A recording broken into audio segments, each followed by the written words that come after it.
কৃষ্ণ জয় গুৰু শংকৰ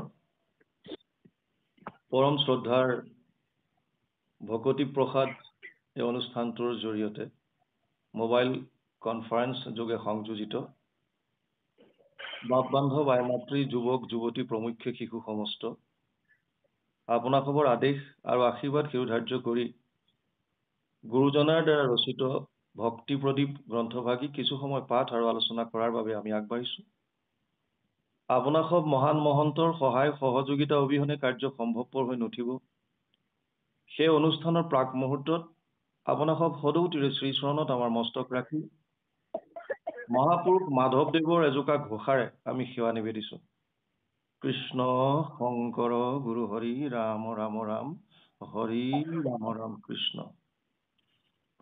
তোমার অবিদ্যায়ে আমাক মোহিলে হরি না জানো তোমার তত্ত্ব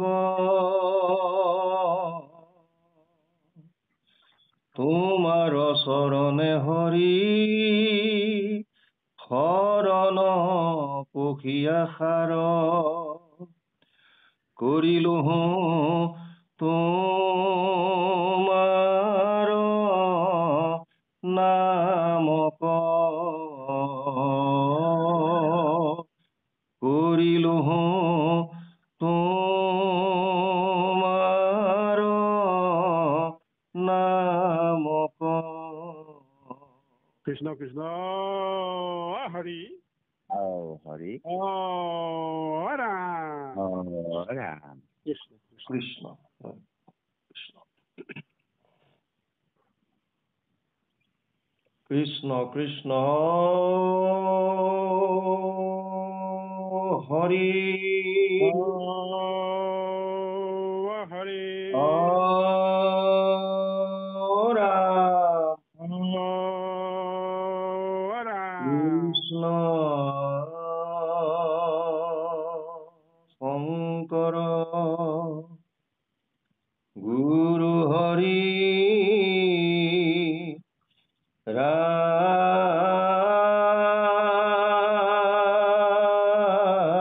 ৰাম ৰাম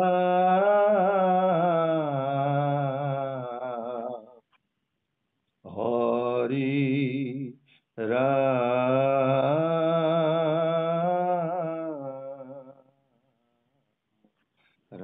ৰাম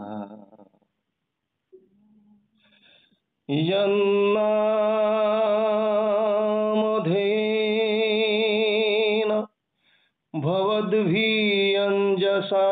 भवद्भियञ्जसातर्य समुतीर्य नरः परं पदम् प्राप्नोति पातक्यपि तं सनातनम् सदा सदानन्दमुपास्महे हृदि जार राम কৃষ্ণ নাম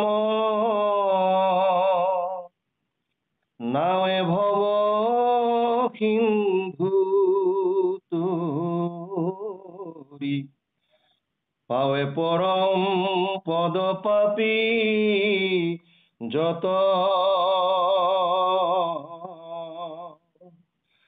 সদানন্দ সনাতন হেনয় কৃষ্ণক সদা উপাসা কৰো হৃদয়ত উপাসা কৰো হৃদয়ত কৃষ্ণ কৃষ্ণ কৃষ্ণ আজি আমাক যিটো দিছে ইয়াত ভক্তি প্ৰদীপৰ 257 পদ যোগাৰ পৰা পাঠ হ'ব বুলি জনাইছিল নিশ্চয় তাৰ পৰা হয় কৃষ্ণ হয় কৃষ্ণ অকণ পাঠ বাকী সমস্ত মিউট কৰি ল'ব দেই, আইসকলৰ মাত শুনি আছো, মিউট কৰি ল'ব দেই। কৃষ্ণ কৃষ্ণ। অকণ্ঠত কৌস্তুভ যেন অতি নব সূৰ্য, আজানুলম্বিত অতি চাৰিচতুৰ্ভুজ, এ ৰত্নময় কেউৰ কংকনে কান্তি, তাতে শংখ চক্ৰ গদা পদ্ম, চাৰি অস্ত্ৰ হাতে, হে ৰাম কৰতল ৰাতুল, দেখন্তে মন তুষ্টি, প্ৰতি আঙ্গুলিত জাম্প সোণৰ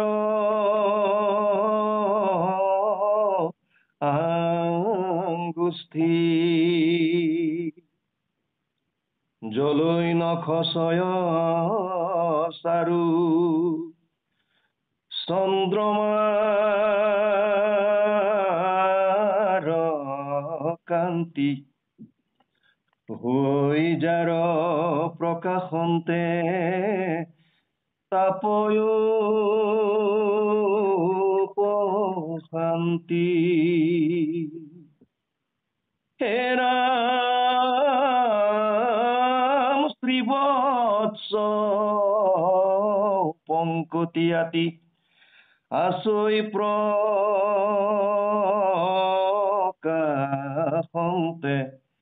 গলে বনমালা জলে আপাদ পৰ্যন্তে, মহাবক্ষ স্থলত দিলন্তল দেখা, জলৈ চাৰুদৰে অৰুণতি ৰেখা, হে ৰাম হৃদয়ত হেমহাৰ মণিমুকুতাৰ,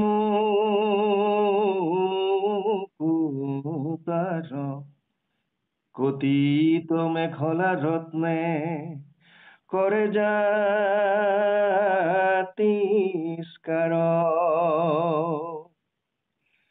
পাতপিত ভুনিক দেখন্তে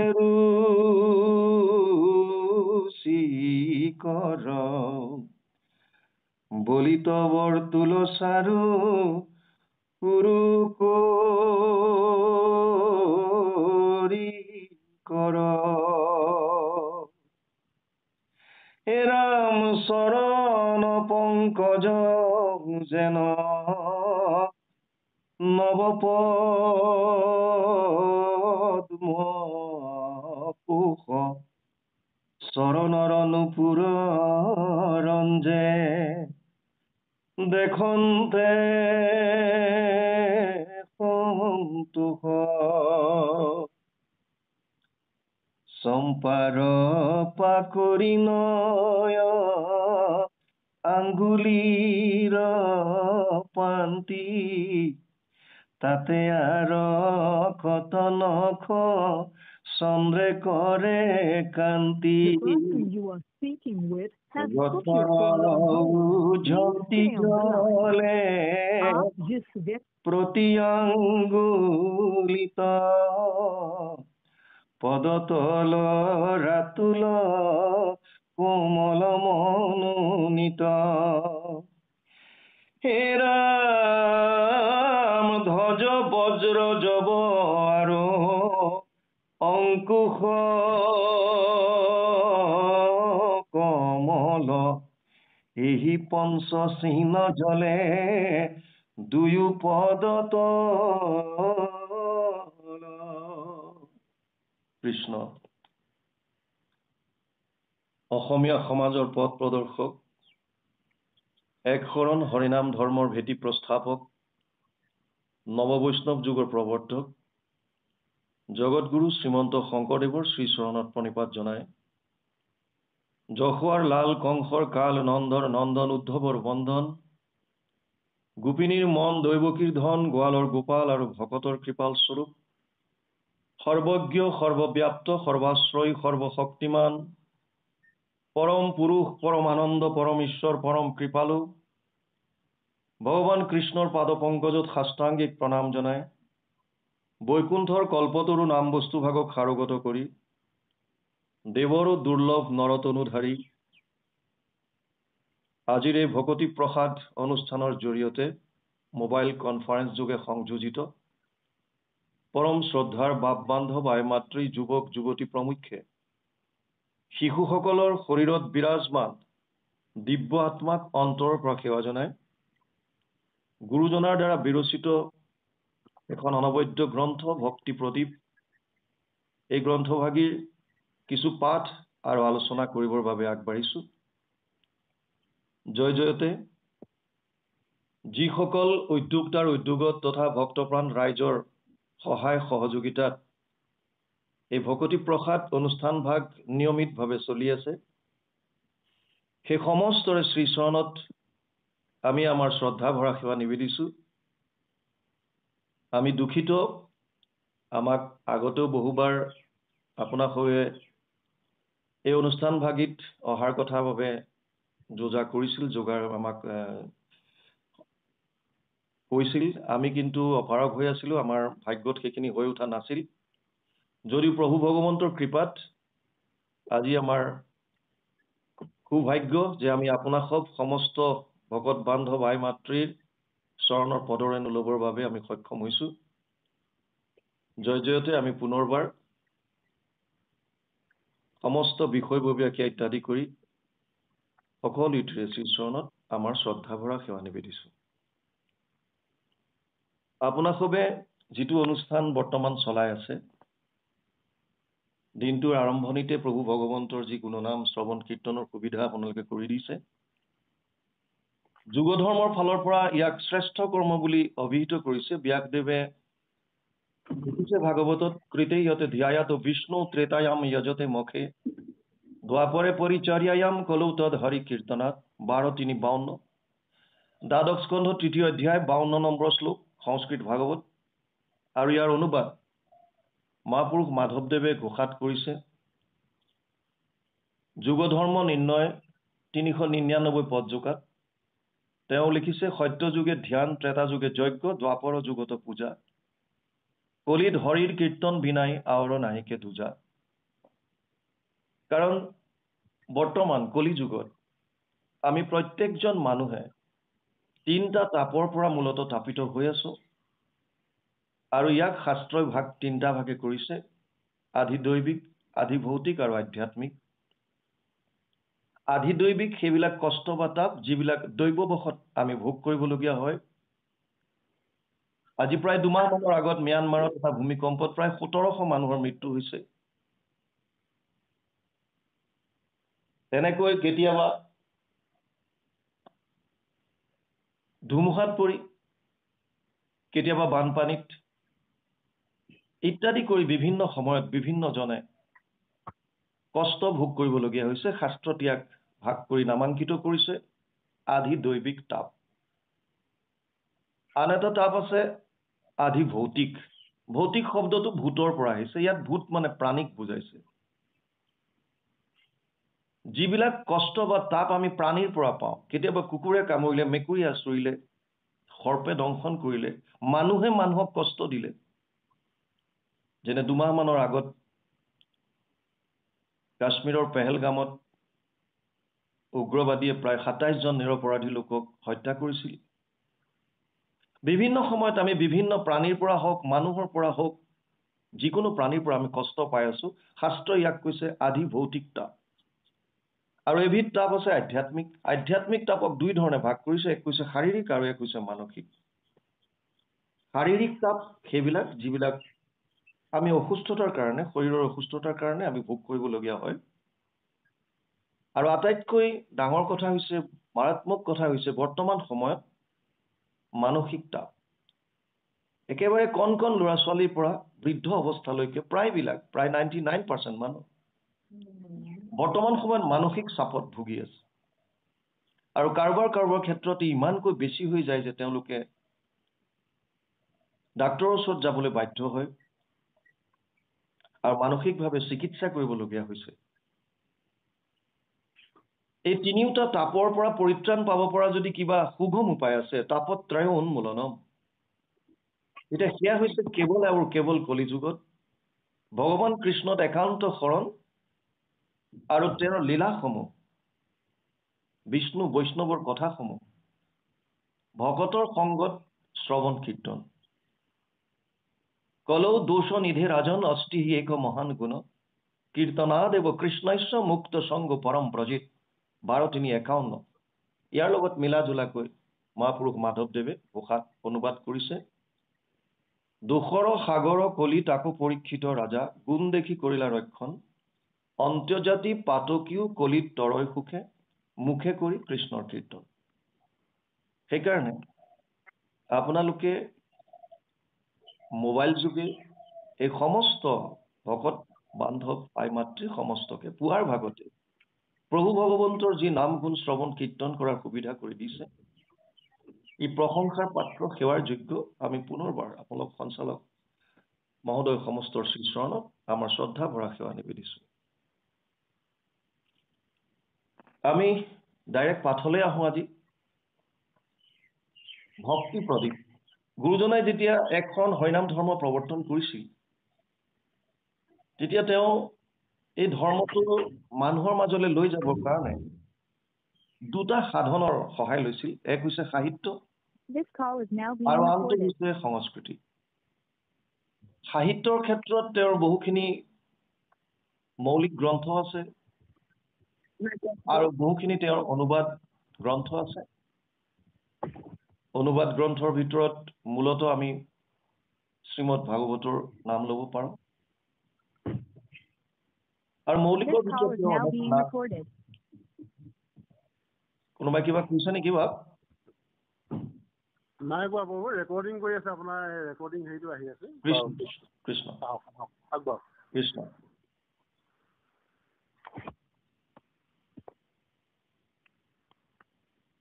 সাহিত্যৰ ক্ষেত্ৰত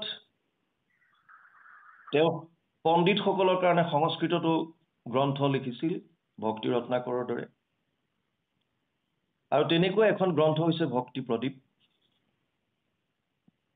প্ৰদীপ গ্ৰন্থখন ইয়াৰ যিটো কাহিনী আপোনালোকে গমেই পাইছে ৰাজসুই যজ্ঞৰ পৰা আৰম্ভ কৰিছে ৰাজসুই যজ্ঞত বিভিন্ন ঋষি ৰাজঋষি দেৱঋষি ব্ৰহ্মৰ্ষি সকলোবিলাক যেতিয়া তাত একত্ৰিত হৈছিল তেওঁলোকৰ মাজত এটা চৰ্চা চলিল বা এটা চৰ্চা হ'ল যে ৰাজসুই যজ্ঞ কৰি যদিও ব্ৰহ্মলোক পৰ্যন্তও যদি যাব পাৰে তেতিয়াও তেওঁলোকে এই জন্ম মৃত্যুৰ চক্ৰৰ পৰা হাত সাৰিব নোৱাৰে গীতাত ভগৱান কৃষ্ণই অৰ্জুনক কৈছে ব্ৰহ্ম ভুৱনা লোকা পুনৰাৱৰ্তিনো অৰ্জুন মামুপেত্যতো কৌন্তেয় পুনৰ্জন্ম ন বিদ্যতে অষ্টম অধ্যায়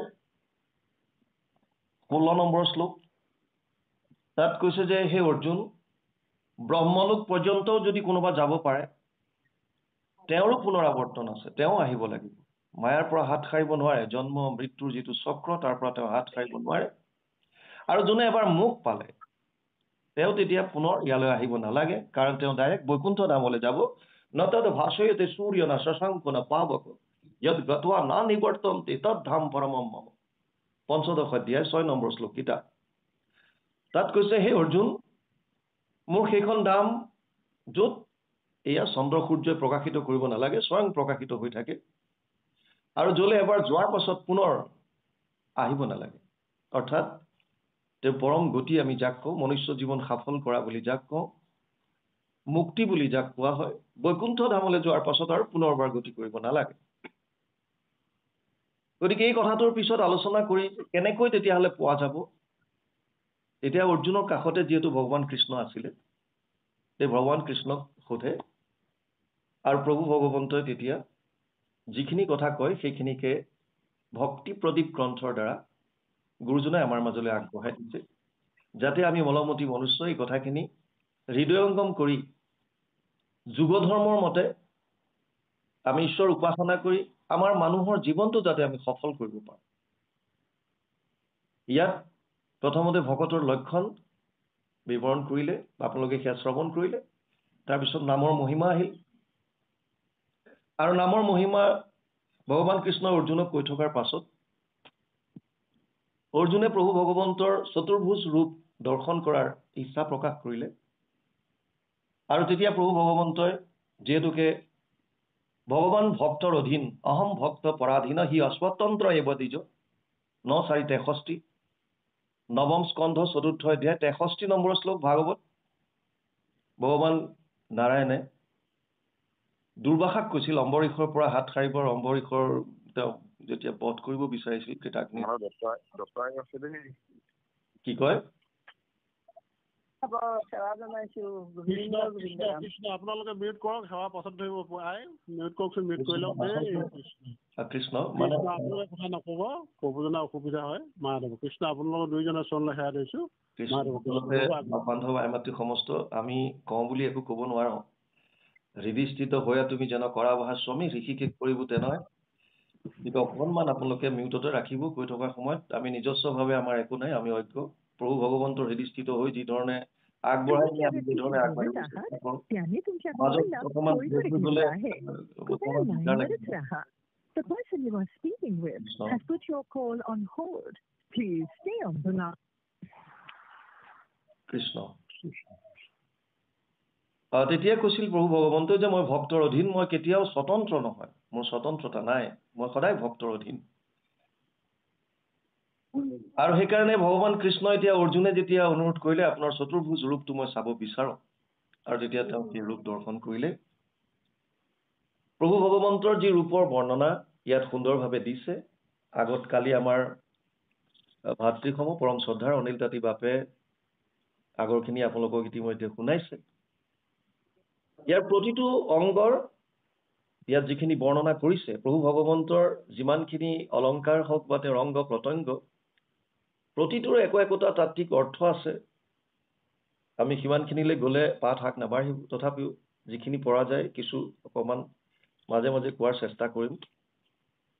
ইয়াত কৈছে কণ্ঠত কৌস্তুভ যেন আতি নৱসূৰ্য, আজানু লম্বিত আতি 4 চতুৰ্ভুজ। কণ্ঠত তেওঁ কৌস্তুভ মণি ধাৰণ কৰে।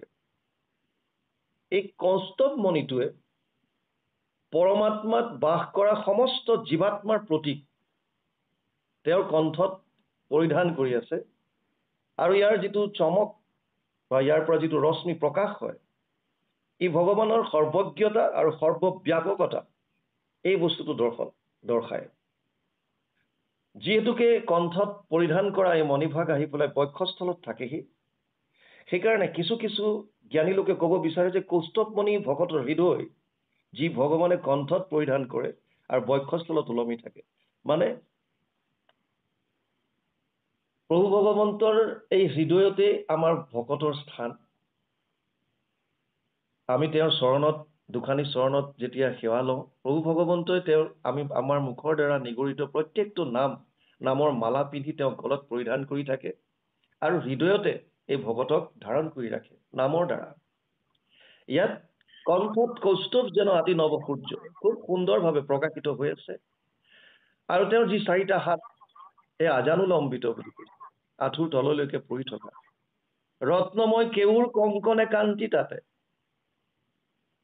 তাতে আকৌ কেউৰ আৰু কংকন। বাজু কেউৰটোৱে আচলতে বাজুক বুজায়, হস্তবন্ধত ইয়াত হাতত বান্ধি থোৱা থাকে, আৰু কংকন আপোনালোকে জানে খাৰুক বুজাইছে। কেউৰে দুবাহুৰ সৌন্দৰ্য বৰ্ধন কৰিছে। ভগৱানৰ যি 2টা বাহু, যেতিয়া তেওঁ দুবাহুত থাকে বা 4 অস্ত্ৰ ধাৰণ কৰিলেও, এই 4 ভুজে ধৰ্ম আৰু জ্ঞান ধাৰণ কৰি থাকে। আৰু এই কেউৰ বা কংকন, হাতত পিন্ধা যি খাৰু, কেউৰটোৱে প্ৰভু ভগৱন্তই যে ভগৱানে ধৰ্ম সংৰক্ষণ কৰি আছে এই কাৰ্যটোক বুজাইছে। তেওঁ ধৰ্মটো সংৰক্ষণ কৰি ৰাখে। আৰু কংকণ হাতত পিন্ধা খাৰুৰ যিটো বৃত্তাকাৰ ৰূপ ই অনন্ত তত্ত্বক বুজাইছে। ভগৱানৰ কাৰ্যৰ কোনো সীমা নাই। হাতত পিন্ধাৰ বাবে ই এটা কৰ্মৰ প্ৰতীকো হয়। ভগৱানৰ প্ৰতিটো কৰ্ম অৰ্থাৎ যিটো হস্তক্ৰিয়া ই সদায় লীলা আৰু ভক্তিৰ বাবে হয়। ভগৱানে যিখিনি কাৰ্য কৰে তাক আমি লীলা বুলি কওঁ, আৰু আমাৰ যিবিলাক আমি কৰোঁ কাৰ্য সেইবিলাকক কৰ্ম বুলি কয়। ইয়াত যি শংখ চক্ৰ আৰু গদা পদ্ম এই চাৰিবিধ অস্ত্ৰ যিটো ধাৰণ কৰিছে, এই শংখ বস্তুটো যদিও আমি গুৰুদেৱ নাম ভকত চাৰি বস্তুৰ লগতো আমি তুলনা কৰোঁ, যিহেতু শংখই আদি নাদ বুজাইছে, নাদ শব্দ সৃষ্টিৰ প্ৰাৰম্ভ, আৰু ভক্তি মাৰ্গত এই শংখই গুৰুক বুজাইছে। আপোনালোকে দুখন কাণ যদি বন্ধ কৰি দিয়ে দুটা হাতে, আপোনালোকে তেতিয়া এটা শব্দ শুনিব পাৰিব যদি একান্ত মনে শুনে।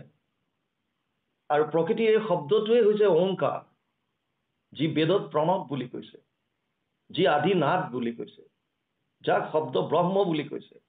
এই শব্দটো হৈছে ওংকাৰ। বেদৰ যাক প্ৰণৱ বুলি কোৱা হয়, যাক ওংকাৰ বুলি কোৱা হয়। আৰু যিকোনো সৎকৰ্ম কৰাৰ আগত প্ৰায়বিলাকে আমাৰ যিমানখিনি ভক্তি মাৰ্গত আমি আছো বা কৰ্ম মাৰ্গতো যিখিনি আছে, তেওঁলোকে এই ওংকাৰটো স্মৰণ কৰে। আৰু গীতাত কৈছে ওম তৎসদ ইতি নিৰ্দেশো ব্ৰহ্মণস্ত্ৰিবিধ স্মৃত ব্ৰাহ্মণস্তেন বেদাচ্চ যজ্ঞাচ্চ বিহিতা পুৰা। সপ্তদশ অধ্যায় 23 নম্বৰ শ্লোকত কৈছে ওম তৎসৎ। এই তিনিটা সচ্চিদানন্দ ব্ৰহ্মৰ নাম বুলি কৈছে। আৰু সৃষ্টিৰ আদিকালত ব্ৰাহ্মণে হওক বা বেদ হওক ইয়াৰ পৰাই তৈয়াৰ হৈ ৰচিত হৈছে বুলি কোৱা হয়। গতিকে আদি যিটো নাদ এই শংখ শব্দটোৱে বুজাইছে। চক্ৰই কলা তত্ত্বকো বুজায় আৰু অধৰ্ম বিনাশক শক্তিক বুজাইছে। আৰু সেইকাৰণে আমাৰ চাৰি বস্তুত চক্ৰক দেৱৰ তুলনা কৰা হৈছে। দেৱ যি অধৰ্মক বিনাশ কৰি ধৰ্মক প্ৰতিষ্ঠা কৰিব পাৰে, চক্ৰ। সেইকাৰণে শংখক গুৰুৰ লগত দিছে, কাৰণ প্ৰথমতে আমি গুৰুৰ চৰণত যেতিয়া আমি যাম, গুৰুজনে আমাক এই দেৱৰ বিষয়ে আমাক চিনাকি কৰাই দিব। তাৰ পাছত আহিছে গদা। গদা হৈছে ধৰ্ম ৰক্ষণৰ এটা প্ৰতীক, আৰু ধৰ্ম ৰক্ষণৰ প্ৰতীক হিচাপে চাৰি বস্তুত আমাক ইয়াৰ কোৱা হৈছে নাম, কাৰণ ধৰ্ম ৰক্ষা হ'ব কেৱল নামৰ দ্বাৰা। নাম বুলি ক'লে আমি পৰম পুৰুষ পৰমানন্দ দেৱকী নন্দন ভগৱান কৃষ্ণৰ নামকে বুজো। কাৰণ ভাগৱতৰ নিমিনৱ সিদ্ধ সংবাদত কৈছে কলিৰ গুণক মহাজ্ঞানী যিটো জানে, চাৰি যুগ মাজত কলিক শ্ৰেষ্ঠ মানে, কলিত সততে যিটো গুণনাম গাৱে, এতেকে সমস্তে সিদ্ধি কিটোজনে পাৱে। গতিকে নামৰ মহিমা আছে, যিটো আপোনালোকে আজি কেইবাদিনো ধৰি ভক্তি প্ৰদীপৰ জৰিয়তে এই নামৰে মহিমাখিনি আপোনালোকে শ্ৰৱণ কৰি আছে। চতুৰ্থ আহিছে পদ্ম। কমল ফুলটো প্ৰভু ভগৱন্তৰ যদি আমি চাওঁ, প্ৰত্যেকটো অংগ প্ৰত্যংগ পদুম ফুলৰ লগত তুলনা কৰা হয়। আপোনালোকে জানি আচৰিত হ'ব, ব্ৰহ্মাক যেতিয়া সৃষ্টি কাৰ্যৰ কাৰণে প্ৰভু ভগৱন্তই আদেশ কৰিলে, ব্ৰহ্মাই যিমানখিনি সৃষ্টি কৰিছে তাৰ ভিতৰত কিন্তু পদুম ফুলপাহ নাই। কিয়?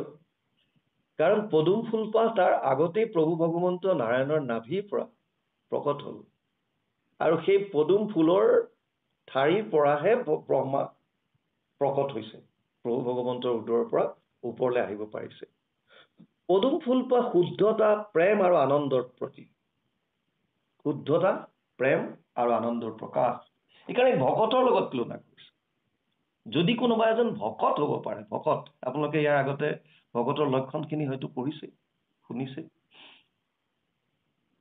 ভকত তিতিক্ষা কাৰুণিকা সুহৃদ সৰ্বদেহিনাম অজাত শত্ৰবহ শান্ত সাধৱ সাধুভূষণাম।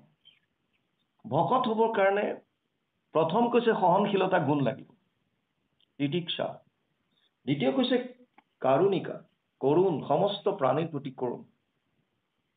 গুৰুজনাৰ ধৰ্মৰ মূল বিশেষত্ব এইটোহে, সমস্ত ভূতত ব্যাপী আছো মই হৰি, সবাকো মানিবা তুমি বিষ্ণু বুদ্ধি কৰি। সমস্ত ভূতত মই ব্যাপ্ত হৈ আছো, মোক কেৱল এজেগাত অকল এঠাইত বিচাৰিলে মোক নাপাবা, মই সমস্ত প্ৰাণীৰ হৃদয়ত আছো। গতিকে আমাৰ যি দৃষ্টিকোণ সমস্তৰে প্ৰতি, এই সমস্তৰ প্ৰতি যি দৃষ্টিকোণ, ইয়াক সলনি কৰিবৰ কাৰণে গুৰুজনাই চেষ্টা কৰিছিল। আৰু তাত আমি প্ৰথমে কৈছিলো যিটো কৃষ্ণ সংস্কৃতি, ইয়াত দুটা আছে, এটা বাহ্যিক, এটা আভ্যন্তৰীণ। এই আভ্যন্তৰীণ বস্তুটোত গুৰুত্ব দিয়া হৈছিল, কেনেকৈ মনৰ ভাৱ আমি শুদ্ধ কৰিব পাৰো। আৰু ইয়াৰ বিষয়ে ব্যাসদেৱেও ভাগৱতত লিখিছে, এতদস্মাৎ পৰম কিঞ্চিত মন শুদ্ধি না বিদ্যতে জন্মান্তৰে ভৱেত পুণ্যম তদা ভাগৱতম লভেত। পদ্মপুৰাণ উত্তৰখণ্ড ভাগৱত মহাত্ম্য ১ম অধ্যায় ১২ নম্বৰ শ্লোক। তাত লিখিছে ভাগৱততকে শ্ৰেষ্ঠ গ্ৰন্থ মন শুদ্ধিকৰণৰ কাৰণে আন একো নাই। ভাগৱতত কি আছে? বিষ্ণু বৈষ্ণৱৰ কথা আছে। গতিকে মানে কলি যুগত বিষ্ণু আৰু বৈষ্ণৱৰ কথা সন্মিলিত এই গ্ৰন্থসমূহ যিজনে কীৰ্তন কৰে বা যি শ্ৰৱণ কৰে, ইয়াৰ দ্বাৰাই আমাৰ মনটো শুদ্ধ হ'ব, মনৰ যিমানবিলাক কলুষতা কপটতা এই সমস্তবিলাক নাইকিয়া হ'ব। গতিকে ভকতৰ যিটো শুদ্ধতা, এই বস্তুটো পদুম ফুল পাহে বুজাইছে, আৰু সমস্ত জীৱৰ প্ৰতি যি প্ৰেম, এই প্ৰেমৰ কথা বুজাইছে। আৰু শুদ্ধতা আৰু প্ৰেম থাকিলে আনন্দ প্ৰকাশিত হ'ব। আপোনাৰ ওচৰত যদি এজন ভকত অকণমান সময়ৰ কাৰণেও যদি বিৰাজমান হয়, তেওঁৰ শৰীৰৰ পৰা যিটো ৰশ্মি উৰ্জা যিটো প্ৰকাশ হ'ব, সেই শৰীৰৰ যিটো উৰ্জা, সেইটোৰ পৰাই আপুনি আনন্দিত হ'ব। সেইকাৰণে ভকতৰ সংগ ল'ব দিয়ে। ভকতৰ সংগত যোৱা, যাৰ সংগত থাকিবা তাৰ প্ৰভাৱ পৰিব। সেইকাৰণে ইয়াত পদুম ফুল পাহে, শংখ চক্ৰ গদা পদ্ম, পদ্ম পাহে শুদ্ধতা, প্ৰেম আৰু আনন্দৰ প্ৰকাশ কৰিছে। আৰু সেইকাৰণে আমাৰ 4 বস্তুত পদ্মক ভকতৰ লগত তুলনা কৰা হৈছে। শংখ চক্ৰ গদা পদ্ম, গুৰুদেৱ নাম আৰু ভকত। তাৰ পাছত আহিছে কৰতল ৰাতুল দেখন্তে মন তুষ্টি, প্ৰতি আঙ্গুলিত জাম্প সোণৰ আঙুষ্টি। তেওঁৰ কৰতল হৈছে কেনেকুৱা? ৰাতুল, লালিমা, অৰ্থাৎ হাতৰ এই লালিমা সদায় আশীৰ্বাদ আৰু ৰক্ষা কৰাৰ তৎপৰতাৰ কথা দৰ্শাইছে। কৰুণামৃত হস্ত দ্বয়ম, সদায় তেওঁৰ হাতৰ পৰা যেন কৰুণামৃত সদায় ওলাই আছে ভকতৰ নিমিত্তে। শক্তি আৰু কৰ্মশীলতাৰ প্ৰতীক। ভগৱানে সৃষ্টি আৰু পালনৰ কৰ্মত সততে ব্যস্ত থাকে। সিহঁতৰ হস্তত সৃজনাত্মক লালিমা বুলিও কোৱা হয়, সৃজনাত্মক লালিমা। আৰু সেই তাক আৰু সুন্দৰ কৰি ৰাখিবৰ কাৰণে ইয়াত সোণৰ আঙুষ্টি পৰিধান কৰিছে। জলৈ নখচয় চাৰু চন্দ্ৰমাৰ কান্তি, হৈ যাৰ প্ৰকাশন্তে তাপ উপশান্তি। তেওঁৰ নখচয় চন্দ্ৰমাৰ লগত, চন্দ্ৰমাৰ যি শীতলতা, যি কান্তি, তাৰ লগত তুলনা কৰিছে, যাৰ প্ৰকাশ হোৱাৰ লগে লগে তাপৰ উপশান্তি হয়। আচলতে এই ৰূপটো যে বৰ্ণন কৰিছে আমি হৃদয়ত ধাৰণ কৰিবৰ কাৰণে, যিসকলে শৰণৰ পাছত ভজন ভাগত লৈছে। আমাৰ বহুতো ভকতে ভজন ল'বৰ কাৰণে অকণমান কুণ্ঠাবোধ কৰে, ভাবে ভজন লোৱাৰ লগে লগে বহু নীতি নিয়ম আহিব, বিশেষভাৱে আমি জিভাখনৰ ওপৰত কণ্ট্ৰল কৰিব লাগিব, আমি যিকোনো বস্তু গ্ৰহণ কৰিব নোৱাৰিম। সেইকাৰণেই বহুতে ভজনৰ পৰা আঁতৰি থকা যেন আমাৰ কেতিয়াবা ভাৱ হয়। কিন্তু ভজন ভাগ নোলোৱালৈকে এই গোটেই কথাখিনি, তত্ত্বখিনি আচলতে বুজাটো অকণমান কঠিন। আৰু যি কি নহওক আমি আগবাঢ়ো। শ্ৰীবৎস পংকতি আতি আছৈ প্ৰকাশন্তে, গলে বনমালা জলে আপাত পৰ্যন্তে। শ্ৰীবৎস পংকতি, তেওঁৰ বক্ষস্থলত এই শ্ৰীবৎস যি থাকে, শ্ৰীবৎসক বহুতে শ্ৰীক লক্ষীৰ লগত তুলনা কৰি বাস কৰা বুজাইছে। লক্ষীয়ে য'ত তেওঁৰ হৃদয়ত বাস কৰি থাকে সেই বস্তুটো বুজাইছে। আনহাতে ই শক্তি আৰু জ্ঞান প্ৰকাশকো হয়। জ্ঞান প্ৰকাশক মহাবক্ষস্থলত দিলন্ত লক্ষী দেখা সেই কথাটোকে ইয়াত গুৰুজনাই লিখিছে জলৈ চাৰু উদৰে অৰুণ তিনি ৰেখা কোনো ফেট নাই বৰ্তমান সময়ত ক'বলৈ গ'লে যিটো আমাৰ কয় 6 পেক টাইপৰ তাৰপিছত আহিছে হৃদয়ত হেমহাৰ মণি মুকুতাৰ কটিত মেখেলা বুলি লিখিছে আচলতে এখন মেখলা হ'ব লাগে ৰত্নে কৰে জাতিস্কাৰ পাত পিত ভুনিক দেখন্তে ৰুচিকৰ বলিত বৰতুল চাৰু উৰু কৰিকৰ তেওঁ যি মণি পৰিধান কৰে মুকুতাৰ মণি হেমহাৰ তেওঁ হেৰাল আহি হৃদয়ত পৰি থাকে আৰু তেওঁৰ কঁকালত মেখলা যি ৰত্নৰে জাতিস্কাৰ হৈ আছে সেয়া পিন্ধে তেওঁৰ চাৰু পাতৰ হালধীয়া ধৰণৰ বস্ত্ৰ তেওঁৰ পৰিধান কৰিছে দেখি অতি আনন্দকৰ ৰুচিকৰ বুলি ইয়াত লিখিছে বলিত বৰতুল চাৰু উৰু কৰিকৰ বলিত শব্দটোৱে পূৰ্ণ বুজায় বৰতুলটোৱে ঠিক গোল আকাৰটো বুজাইছে অৰ্থাৎ তেওঁৰ উৰু কেনেকুৱা হাতীৰ উৰু আৰু কৰিকৰ কেনেকুৱা বুলি কৈছে হাতীৰ শুৰডালৰ দৰে তেওঁৰ হাতৰ মানে বাজু আৰু উৰু হৈছে মাংসৰে সম্পূৰ্ণৰূপে ভৰি থকা খুব সুন্দৰ উৰু ইয়াৰ পিছত লিখিছে চৰণ পংকজ যেন নৱ পদ্মকোশ চৰণ নুপুৰে ৰঞ্জে দেখন্তে সন্তোষ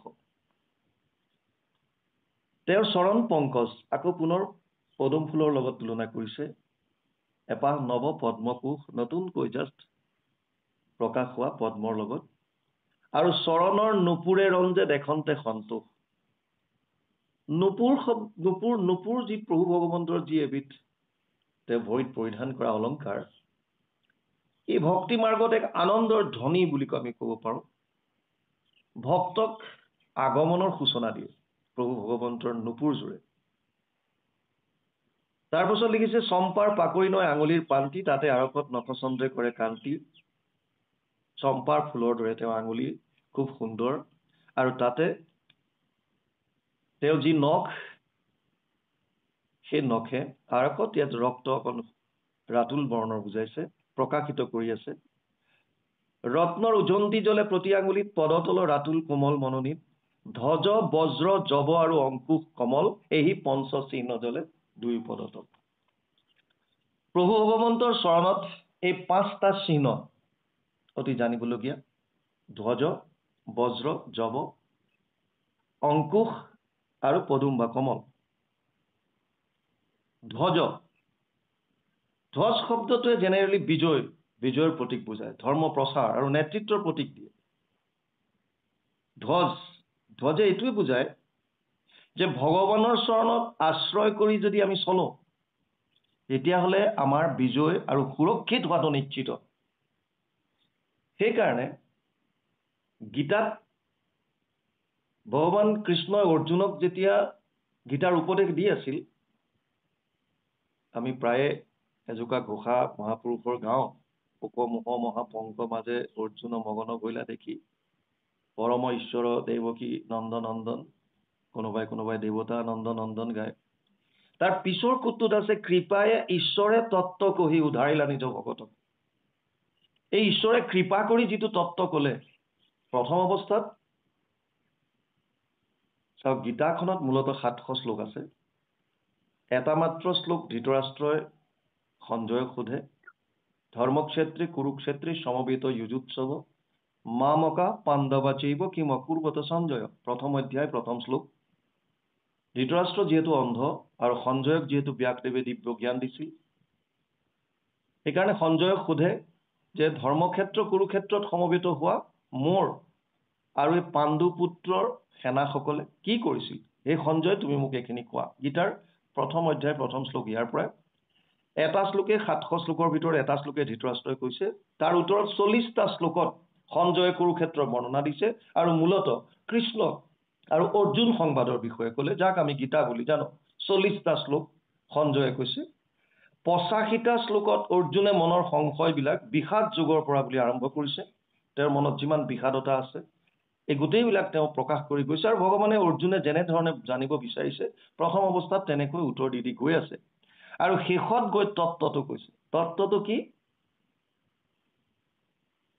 সৰ্বগুহ্যতমম ভূয় শৃণু মে পৰমম বচ ইষ্টৌসি মে দৃঢ়মিতি তত বক্সামিতে হিতম অষ্টাদশ অধ্যায় 64 নম্বৰ শ্লোক অৰ্জুনক কৈছে, হে অৰ্জুন, তোক এতিয়া মই গোপনীয়ৰ পৰা গোপনীয় কথাটো কম শুন, কাৰণ তই মোৰ ইষ্ট, তই মোৰ অতি মৰমৰ, তোক মই কম এই তত্ত্বটো। প্ৰথম ক'লে মন মনা ভৱ মদ ভক্ত মদ্যাজি মাম নমস্কুৰু মামে বৈশ্যসি সত্যম তে প্ৰতি জানে প্ৰিয়সী মে। অষ্টাদশ অধ্যায় 65 নম্বৰ শ্লোক মহাপুৰুষ মাধৱদেৱে অনুবাদ কৰিছে, মোতে মাত্ৰ সদা দিয়া মন, মোৰ ভক্ত হোৱা সৰ্বক্ষণ, মোকে পূজা মাত্ৰ মোকে কৰা নমস্কাৰ, কহিলো তোমাতো সত্যবাণী, পাইবা সুখে মুখ মহামানী, তুমি প্ৰিয়তম সুহৃদ সখী আমাৰ। যে তুমি মোক মনটো মোক দি থোৱা, মনটো। আগতো কৈছে, অষ্টম অধ্যায়তো কৈছে, তস্মাৎ সৰ্বেষু কালেষু মাম অনুস্মৰ যুদ্ধচ্চ ময়ো অৰ্পিত মনোবুদ্ধিৰ মামে বৈশ্যস্য অসংশয়। অষ্টম অধ্যায় 7 নম্বৰ শ্লোক। হে অৰ্জুন, প্ৰতিটো মুহূৰ্তত তস্মাৎ সৰ্বেষু কালেষু মাম অনুস্মৰ, মোক স্মৰণ কৰি থাক, যুদ্ধচ্চ তোৰ কৰ্তব্য কৰ। অৰ্জুন ক্ষত্ৰিয়, গতিকে যুদ্ধ কৰাৰ কথা কৈছে, আৰু আমিবিলাক জীৱ আমাৰ নিজৰ কৰ্তব্য কৰাৰ কথা কৈছে। কৰ্তব্যবিলাক আমি কৰিবই লাগিব। আমি সাংসাৰিক, গুৰুজনাই গৃহতে থাকি ধৰ্ম কৰাৰ কথা কৈছে। গৃহতে আছো যেতিয়া নিজৰ নিজৰ কৰ্তব্য আমি কৰিব লাগিব। কৰ্তব্যত ফাঁকি দিয়াটো এটা চোৰৰ লক্ষণ। নিজৰ কৰ্তব্যত যদি আমি ফাঁকি দিছোঁ, 10টা বজাত অফিচত যাব লাগে, যদি আমি 11টাত গৈছোঁ, যদি আমাৰ ফাইল আমি উলিয়াব পাৰোঁ, সেইখিনি ফাইল যদি আমি উলিওৱা নাই, মানুহক যদি বিনা কাৰণত যদি আমি তেওঁলোকক শাস্তি দি আছোঁ, কষ্ট দি আছোঁ, এয়াও হৈছে এক প্ৰকাৰৰ নিজৰ কৰ্তব্যত ফাঁকি দিয়াৰ কাৰণে চোৰৰ লক্ষণ। তেওঁ ভকত হ'ব নোৱাৰে, তে কৰ্তব্য কৰিব লাগিব। অৰ্জুনক কৈছে তস্মাৎ সৰ্বেষু কালেষু মাম অনুস্মৰ যুদ্ধচ্চ, আৰু কি কৈছে, মন বুদ্ধিটো মোক দি থ, তেতিয়া তই মোক পাবি, ইয়াত কোনো সন্দেহ নাই। গতিকে যদি আমি ভগৱানৰ শ্ৰীচৰণত সম্পূৰ্ণৰূপে আমি নিজক চাৰেণ্ডাৰ কৰিব পাৰোঁ, সমৰ্পণ কৰিব পাৰোঁ, শৰণ যদি আমাৰ হয়, যিটো ভগৱান কৃষ্ণই ক'লে পুনৰ, সৰ্বধৰ্মান পৰিত্যাজ্য মাম একম শৰণম ব্ৰজ অহম ত্ব সৰ্ব পাপেভ্যো মোক্ষয়িষ্যামি মা শুচ। অষ্টাদশ অধ্যায় 66 নম্বৰ শ্লোক। গুৰুজনাই ভাগৱতৰ এটা উপদেশত এই ভাগৰ অনুবাদ কৰিছে, কি বুলি, সৰ্বধৰ্ম এৰি এক শৰণ সাক্ষাৎ, সুদৃঢ় বিশ্বাসে সখী লৈ কো আমাক, নকৰিবা ভয় হেৰা কৰো অংগীকাৰ, সমস্ত পাপত মই কৰিব নিষ্ঠাৰ। তোমাক মই সমস্ত পাপৰ পৰা উদ্ধাৰ কৰি লৈ আহিম। ইমান সুৰক্ষা প্ৰদান কৰিব। আমি মাত্ৰ প্ৰভু ভগৱন্তৰ চৰণত একাগ্ৰভাৱে, একান্তভাৱে শৰণ হ'ব লাগে, সমৰ্পণ কৰি দিব লাগে নিজক। সেইকাৰণে ধ্বজ শব্দটোৱে এই বিজয় বুজাইছে, বিজয়। আৰু আমাৰ ভকতৰ যিটো সুৰক্ষা, আমি যদি ভগৱানৰ কৃষ্ণৰ চৰণত যদি আশ্ৰয় লওঁ, তেতিয়াহ'লে আমাৰ জয় আৰু সুৰক্ষাটো নিশ্চিত। তাৰপিছত আহিছে বজ্ৰ। বজ্ৰ, এই বজ্ৰ শব্দটো জেনেৰেলি ইন্দ্ৰৰ হাতত থকা অস্ত্ৰপাত বুজায়। বৃত্ৰাসুৰ বধ কৰিবৰ কাৰণে যেতিয়া দেৱতাসকলে উপায় বিচাৰি গৈছিল, ভগৱান নাৰায়ণে তেতিয়া এটাই উপায় দিছিল যে তোমালোকে যদি দধিচি মুনিৰ অস্থি আনিব পাৰা, তেতিয়াহ'লে মোৰ তেজ বা শক্তিৰ দ্বাৰা এপাত অস্ত্ৰ নিৰ্মাণ কৰিব, আৰু সেই পাতৰ দ্বাৰাহে বৃত্ৰাসুৰৰ বধ হ'ব। আৰু দধিচি মুনিয়ে দেৱতাসকলক ৰক্ষা কৰাৰ কাৰণে নিজৰ শৰীৰ ত্যাগ কৰি অস্থি দান দিয়ে, আৰু সেই অস্থিৰ দ্বাৰা প্ৰভু ভগৱন্তৰ শক্তিৰ জৰিয়তে এপাত অস্ত্ৰ নিৰ্মাণ কৰা হয়, যাক আমি বজ্ৰ বুলি কওঁ। বজ্ৰ শব্দটোৱে অজেয় শক্তিক বুজাইছে, দৃঢ়তা বুজাইছে, অধৰ্ম নাশৰ প্ৰতীক বুজাইছে। গতিকে ইয়াত ধৰ্ম বলৰূপে ভগৱানৰ লগত নিহিত হৈ আছে। সেইকাৰণে প্ৰভু ভগৱন্তৰ চৰণত যদি আমি আশ্ৰয় লওঁ, তেতিয়াহ'লে আমি শক্তিবন্ত হৈ উঠিব পাৰিম। প্ৰভু ভগৱন্তৰ এই লগতে যি পাত বজ্ৰৰ কথা ইয়াত কৈছে, যি ধৰ্ম ৰক্ষা কৰিবৰ কাৰণে হওক, তেওঁৰ ধৰ্ম বল যিখিনি বস্তু বুজাইছে, সেয়াৰ দ্বাৰাই আমিও নিজকে শক্তিবন্ত কৰি তুলিব পাৰিম। বজ্ৰই অজেয় শক্তি, দৃঢ়তা আৰু ধৰ্ম নাশৰ প্ৰতীক হিচাপে ইয়াক বুজাইছে। অংকুশ, আমি সকলোৱে জানো অংকুশ বস্তুটো মাউতে ব্যৱহাৰ কৰে এটা হাতীক সংযম কৰিবৰ কাৰণে, কণ্ট্ৰল কৰিবৰ কাৰণে। গতিকে অংকুশ শব্দটোৱে সংযম আৰু নিয়ন্ত্ৰণৰ প্ৰতীক বুজাইছে। যেনেকৈ অংকুশে হাতীক বশ কৰে, তেনেকৈ ভগৱানে জীৱৰ মন সংযম কৰি মুক্তিৰ মাৰ্গত লৈ যায়। কেতিয়া লৈ যাব? যেতিয়া আমি তেওঁৰ চৰণত আশ্ৰয় লওঁ। আমাৰ এটা কথা প্ৰথম বুজি লওঁ, আমি নাম গাইছো, আমি শ্ৰৱণ কীৰ্তন কৰিছো, ইয়াৰ দ্বাৰা কি হ'ব আমাৰ? ইয়াৰ মূল কাৰণটো হৈছে যিমান আমি শ্ৰৱণ কৰিম, যিমান আমি নাম গাম, সিমানেই মনৰ কলুষতাবিলাক নষ্ট হ'ব, মনৰ কপটতাবিলাক দূৰ হ'ব। আৰু মনৰ কপটতাবিলাক বা কলুষতা বা মলিনতা, কাম, ক্ৰোধ, লোভ, মোহ, মদ, মৎসৰ, ঈৰ্ষা, দ্বেষ, তিৰস্কাৰ, অহংকাৰ, এইবিলাক যেতিয়া নষ্ট হ'ব, তেতিয়া ভগৱানক বিচাৰি বাহিৰততো যাবই নালাগে। দেৱৰো ঈশ্বৰ হৰি তান্ত মহাযত্ন কৰি লৈও এক শৰণ সাক্ষাৎ, যাৰ ইচ্ছা মুখ্য পাইবে নালাগে দূৰত যাইবে, আছে হৰি সবাৰো ইয়াত আছে হৃদয়ত, কিন্তু আমি দেখা নাপাওঁ। কিয়? মায়াৰ আৱৰণ আছে, আমাৰ মনত মলিনতা আছে। যিদিনা এই মলিনতা শ্ৰৱণৰ দ্বাৰা, নামৰ দ্বাৰা শুনোতে শুনোতে শুনোতে শুনোতে, মহাপুৰুষ মাধৱদেৱেতো ফৰ্মুলাটো লিখি থৈ গৈছে, কৰ্ণপথে ভকতৰ হিয়াত প্ৰৱেশী হৰি, দুৰ্বাসনা হৰে সমস্তই, জলৰ যতেক মল যেহেন শৰৎকালে স্বভাৱতে নিৰ্মল কৰে। আপোনাৰ হৃদয় নিৰ্মল কৰি পেলাব। আৰু তেতিয়া আপোনাৰ ভিতৰতে যিটো আনন্দৰূপী ভগৱান বিৰাজমান হৈ আছে, সেই আনন্দ আপুনি দৰ্শন পাব। আৰু প্ৰভু ভগৱন্তই তেতিয়া আপোনাৰ মন সংযম কৰি ভক্তি মাৰ্গত লৈ গৈ আপোনাক মুক্তি প্ৰদান কৰিব। তাৰপিছত আহিছে যৱ। যৱ শব্দটো আপোনালোকে জানে, যৱ এবিধ ধান, অন্ন। ই সমৃদ্ধি, অন্ন আৰু জীৱন ধাৰণৰ সূচকতা বুজাইছে, বা ই সূচক।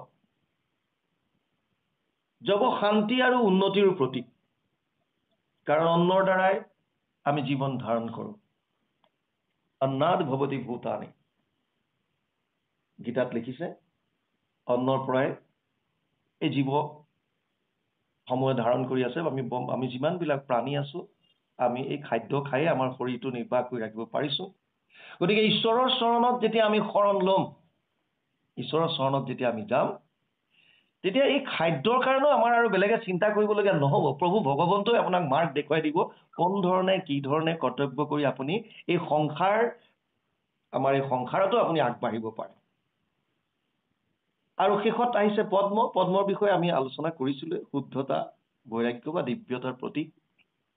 গতিকে আমাৰ মনৰ শুদ্ধতাৰ কাৰণে প্ৰভু ভগৱন্তৰ শ্ৰীচৰণত একান্তভাৱে শৰণ হৈ ভগৱানৰ লীলাসমূহ নিয়মিতভাৱে শ্ৰৱণ কীৰ্তন কৰি গ'লেই আমি আমাৰ মনৰ কলুষতাবিলাক নষ্ট কৰি মনটো শুদ্ধ কৰি তুলিব পাৰিম। আৰু এই যি পঞ্চচিহ্ন, মানে এই পাঁচোটা বস্তু প্ৰভু ভগৱন্তৰ ক'ত দেখাইছে? তেওঁৰ চৰণত। গতিকে আমি ক'লৈ যাওঁ? প্ৰভু ভগৱন্তৰ চৰণত আশ্ৰয় ল'ব কৈছে, চৰণ ছত্ৰ ছায়া। গতিকে এই চৰণত আমাক আশ্ৰয় লোৱাৰ কথা কৈছে। আৰু যিখিনি ইয়ালৈকে দিছে, ইয়াৰ পিছত অকণমান পাঠ যাওঁ। এই নাম 15 বৰিষ সম সুকুমাৰ ৰংগ, হৈ ৰূপ দেখি কন্দৰ্পৰ ভংগ, হে ৰাম যাক দৰ্শনে আনন্দিত তনু মন, ভকত জনৰ যিটো হৃদয় ভূষণ। কৃষ্ণ বাপ, কিবা কৈছে নেকি? সময় হৈছে নেকি? কথা পাতি আছে, কোনোবা এজনে কথা পাতি আছে, আপুনি ফোনটো মিউট কৰি লওকচোন। সময় হলে কৈ দিব, মই নাজানো কেইটালৈকে আপোনালোকৰ চলিব। হয়, আমি কম হৈছে, এতিয়া সময় হোৱা নাই। এই কোনোবা এজনে কথা পাতি আছে। কৃপালু বাব, আপোনাৰ চৰণত সেৱা ধৰিছে, আপুনি মিউট কৰি লওক দেই। মাধৱ কৃষ্ণ হৰি কৃষ্ণ কৃষ্ণ প্ৰভু আগবঢ়াওক। পৰম ঈশ্বৰ মূৰ্তি প্ৰকাশ বসী, ভৈলন্ত উদিত কোটি কোটি সূৰ্য সখী, হে ৰাম নিজ ৰূপে কেশৱে সাক্ষাতে দিলা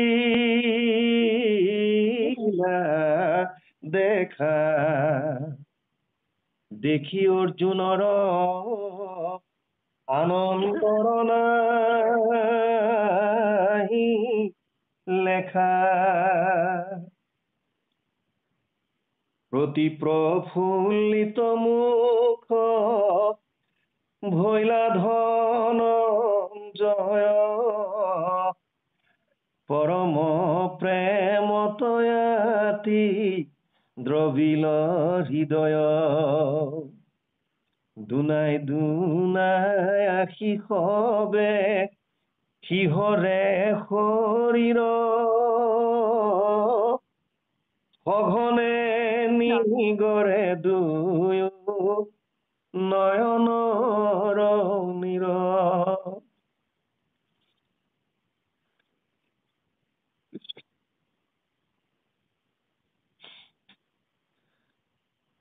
কৃষ্ণ গ'ল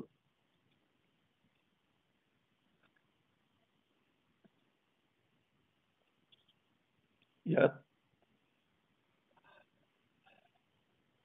গুৰুজনাই লিখিছে 15 বৰিষ সম সুকুমাৰ অংগ হৈ ৰূপ দেখি কন্দৰ্প দৰ্প ভংগ প্ৰভু ভগৱন্তৰ ৰূপ সদায় 15 বছৰৰ নিচিনা আপোনালোকে যদি সংসাৰৰ মানুহৰ ক্ষেত্ৰত আমাৰ মনুষ্যৰ ক্ষেত্ৰত চাই 6টা বিকাৰ আছে আমাৰ শৰীৰৰ অস্থি জায়তে বৰ্ধতে বিপৰিণামতে অৱক্ষয়তি আৰু প্ৰণশ্যতি 5টা আমাৰ বিকাৰ আছে আমাৰ শৰীৰৰ অস্থি মানে স্থিতি লয় গৰ্ভত এটা সন্তানে প্ৰথমতে স্থিতি লয় জায়তে মানে জন্ম হয় তাৰপিছত বৰ্ধতে মানে বৰ্ধন হয় এটা লেভেললৈকে আমি এটা বয়সলৈকে আমাৰ বাঢ়ে 5.5 ফুট 6 ফুট 6.5 ফুট 7 ফুট এটা বয়সলৈকে বাঢ়ে তাৰপিছত আমি তাত ৰৈ যাওঁ তাৰপিছত আহি যায় বিপৰিণামতে তাত কিছুমান ৰূপান্তৰ ঘটে হৰমন চেঞ্জ হয় হৰমনেল চেঞ্জ হয় আমি যেনেকৈ দেখো এজনী সৰু ছোৱালী গাভৰু প্ৰাপ্তি হৈ যায় সেই সময়ত এজন যুৱকে তেওঁৰ যৌৱনত্বৰ তেওঁ প্ৰাপ্তি কৰে হৰমনেল চেঞ্জ কিছুমান আহে তাৰপাছত অৱক্ষয়তি হয় ক্ষয় হৈ আহে আৰু এটা সময়ত প্ৰণশ্যতি শেষ হৈ যায় কিন্তু ভগৱানৰ ক্ষেত্ৰত ভকতসকলে কৈছে যে তেওঁৰ ক্ষেত্ৰত অকণমান ইয়াৰ কথাটো বেলেগ কেনেকুৱা তেওঁ এটা বয়সত গৈ যিটো ৰৈ যায় যেনে 15-16 বছৰত ইয়াত 15 বছৰ বুলি গুৰুজনাই লিখিছে ঠিক 15 বয়সত যেনেকুৱা লাগে সেই সময়লৈকে তেওঁ একেই থাকিল তাৰমানে তাৰ পাছত তেওঁৰ কোনো ৰূপান্তৰ নাই না তেওঁৰ অৱক্ষয়তি আছে না কিবা আছে এটা বয়সত তেওঁ যেনেকুৱা ৰৈ গ'ল ঠিক তেনেকৈ আৰু সেইকাৰণে বহুতে ক'ব খোজে যে 15 বছৰ বয়সতে যেতিয়া প্ৰভু ভগৱন্ত সদায় তেনেকৈ সুকুমাৰ 15 বয়সৰ এজন যুৱকৰ দৰে থাকি গ'ল সেইকাৰণে তেওঁৰ দাড়ি মুচু বস্তুটো দেখুওৱা নাইকিয়া আপোনালোকে যেতিয়া প্ৰভু ভগৱন্তৰ ৰূপত তেওঁৰ ইয়াত এই ৰূপটোত এয়া সেয়া বস্তু নাপায় বিকৰাল ৰূপ ধাৰণ কৰিলে তেতিয়া বেলেগ কথা বিশ্বৰূপ ধাৰণ কৰিলে তেতিয়া বেলেগ কথা কিন্তু এতিয়া ইয়াত দেখুৱাইছে যে আৰু তেওঁৰ ৰূপ এনেকুৱা কন্দৰ্পৰো দৰ্প ভংগ কৰিব পাৰে ইমান সুন্দৰ যাক দৰ্শনে আনন্দিত তনু মন যাক এবাৰ দৰ্শন কৰিলে আপোনাৰ শৰীৰ আৰু মন আনন্দিত হৈ উঠিব ভকতজনৰ যিটো হৃদয় ভূষণ আৰু ভকতজনৰ কাৰণে হৃদয়ৰ ভূষণ বুলি কৈছে তেওঁ কিন্তু আমি কেনেকৈ পাম এতিয়া সেইজন ঈশ্বৰৰ ৰূপ কেনেকৈ কৰিব পাৰিম গতিকে সেইটো কাৰণে ভজনৰ প্ৰয়োজন হয় আৰু ভজনৰ পাছত আপোনালোকে ৰূপটো হৃদয়ত ধাৰণ কৰিব পাৰিব সেই ধাৰণ কৰাৰ লগে লগে আপোনালোকে এই ৰূপ সম্পূৰ্ণৰূপে আপোনালোকে গম পাব এই অংগ প্ৰত্যংগ যিমানখিনি বৰ্ণনা কৰিছে ইয়াৰ তাত্ত্বিক অৰ্থখিনি অকণমান বুজিবলৈ চাই যদি সেইমতে আমি হৃদয়ত যদি ধ্যান কৰোঁ কৰোঁতে কৰোঁতে কৰোঁতে কৰোঁতে আপোনাৰ মনত প্ৰভু ভগৱন্তই এটা ৰূপত ধৰা দিব আৰু ভগৱানে কৈছে যে যথা মাম প্ৰপদ্যন্তে তাম তথৈব ভজম্যহম আপোনাৰ হৃদয়ত যিটো ৰূপ ধৰা দিছে মোৰ হৃদয়ত সেইটো পৃথক হ'ব পাৰে কিন্তু ভগৱানে কৈছে এইটো ডাঙৰ কথা নহয় 4ৰ্থ অধ্যায় 11 নম্বৰ শ্লোকত কৈছে যে যথা মাম প্ৰপদ্যন্তে তাম তথৈব ভজম্যহম মোক যোনে যেনেকৈ ভাৱনা কৰে ভক্তি কৰে মই তেনেকৈ তেওঁৰ ওচৰত সন্তুষ্ট হওঁ মই তেনেকৈ তেওঁক ভজন কৰোঁ গতিকে ইয়াত কোনো চিন্তা কৰিব নালাগে আপুনি যিটো ৰূপ ধাৰণ কৰিছে আপুনি হৃদয়ত ভগৱানৰ যিটো ৰূপ লৈ আনিছে মোৰ ৰূপৰ মাজত হয়তো পাৰ্থক্য হ'ব পাৰে তাত একো ডাঙৰ কথা নহয় কিন্তু আপুনি চেষ্টা কৰক এই ৰূপটো হৃদয়ত আনিবৰ কাৰণে হৃদয়লৈ যেতিয়া ৰূপটো আহিব ইয়াত কৈছে যাক দৰ্শনে আনন্দিত তনু মন। যাক এবাৰ দৰ্শন পোৱাৰ পাছত আপুনি আনন্দ পাব। তাৰ মানে ভগৱান মানে আনন্দ। ভগৱান মানে আনন্দ। আজি যে আমি আজি শ্ৰৱণ কৰিছো, আপোনালোকে যে ফোন বা মোবাইল কনফাৰেন্স যোগে অসমৰ লগতে বিভিন্ন ঠাইৰ পৰা ভাৰতৰ ইয়াত যে সংযোজিত হৈ শ্ৰৱণ কৰিছে, কিহৰ কাৰণে? ইয়াৰ কি প্ৰয়োজন কি? মূল কাৰণটো হৈছে আমাৰ প্ৰত্যেকটো আমি জীৱই আনন্দ বিচাৰো। আনন্দ বিচাৰো আৰু আনন্দ পোৱাৰ বাবে মূল তত্ত্বটো তিনিটা আছে। এক হৈছে ভগৱান, এক হৈছে তেওঁৰ বহিৰংগ শক্তি মায়া, আৰু এক হৈছে জীৱ। আমিবিলাক হৈছো জীৱ, আমাক লাগে আনন্দ। এই আনন্দ আমি ক'ত পাম? দুটাই তত্ত্ব আছে, এফালে ভগৱান, এফালে মায়া। মায়াৰ সংসাৰ মানে এই তৃণডালৰ পৰা বুলি ব্ৰহ্মালৈকে যিমান আছে, মায়াৰ পৰা হাত সাৰিব কোনো পৰা নাই। ব্ৰহ্মা আদি কৰি জীৱ যত, ৰাম ৰাম ৰাম ৰাম ৰাম, মায়া সজ্জা মাজে আশ্ৰয় ঘুমতি যায়, কোনো হাত সাৰিব পৰা নাই, মায়াত চব আছে। এতিয়া আমাক আনন্দ লাগে, আমি হৈছো জীৱ, আমাক আনন্দ লাগে। আনন্দৰ পথাৰ দুখন আছে, এফালে ভগৱান, এফালে মায়া। আমি ক'ত পাম? মায়াৰ বিষয়ে যদি জানিবলৈ চাই, তেতিয়াহ'লে ভাগৱতৰ ৪ৰ্থ শ্লোকত প্ৰভু ভগৱন্তই নিজ মুখে ব্ৰহ্মাক কৈছিল, ঋতেৰ্থে য়ৎ প্ৰতীয়ত না প্ৰতীয়ত চাত্মানি তদ বিদ্যাদাত্মনো মায়া যথা ভাসু যথা তম। ২:৯-৩৪, দ্বিতীয় স্কন্ধ ৯ম অধ্যায় ৩৪ নম্বৰ শ্লোক ভাগৱত। গুৰুজনাই খুব সুন্দৰভাৱে অনুবাদ কৰিছে ভাগৱতত দ্বিতীয় স্কন্ধত। অবস্তুক দেখা হয় বস্তুক আৱৰি, এইহে মোহৰ মায়া জানা নিষ্ঠ কৰি, নাথাকিতো যেন দেখি চন্দ্ৰমা দুটয়, থাকিতো ৰাহুক যেন কেহু নেদেখয়, সেই মতে মায়া আৰ কৰি ঈশ্বৰক আশাৰ বিষয় সদা দেখা হৈছিল। আমি অকণমান আগত কৈছিলো যে আমাৰ হৃদয়তে থকা ভগৱানক আমি দেখা পোৱা নাই। কিয়? কাৰণ ভগৱানৰ মায়াৰ দুটা ভাগ আছে, এটাক জীৱ মায়া বুলি কৈছে, এটাক গুণ মায়া বুলি কৈছে। এই জীৱ মায়াৰ আকৌ দুটা ভাগ আছে, এটাক কৈছে আৱৰণ, এটাক কৈছে বিক্ষেপণ। আৱৰণ মানে এখন পৰ্দা বা কভাৰ। আমাৰ মন বুদ্ধি আৰু ভগৱানৰ মাজত এখন পৰ্দা আছে। কিহৰ পৰ্দা? আৱৰণ কিহৰ? মায়াৰ। এই মায়াৰ পৰ্দাখন যেতিয়ালৈকে আছে, তেতিয়ালৈকে আমি ভগৱানক দৰ্শন কৰিব নোৱাৰো।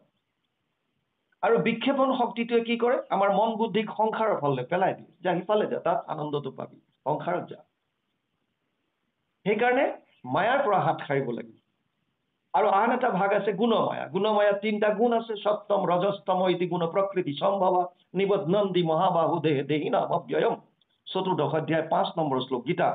অৰ্জুনক কৈছে, হে অৰ্জুন, মোৰ মায়াৰ 3টা গুণ, সত্য, ৰজ আৰু তম।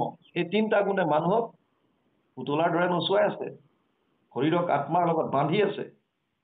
এই 3টা গুণৰ বিষয়ে ভালকে জানিব লাগিব। আজি তালৈ নসোমাও, ইফালে দেৰি হৈ যাব। মই মূল হৈছে আনন্দ ক'ত পাম।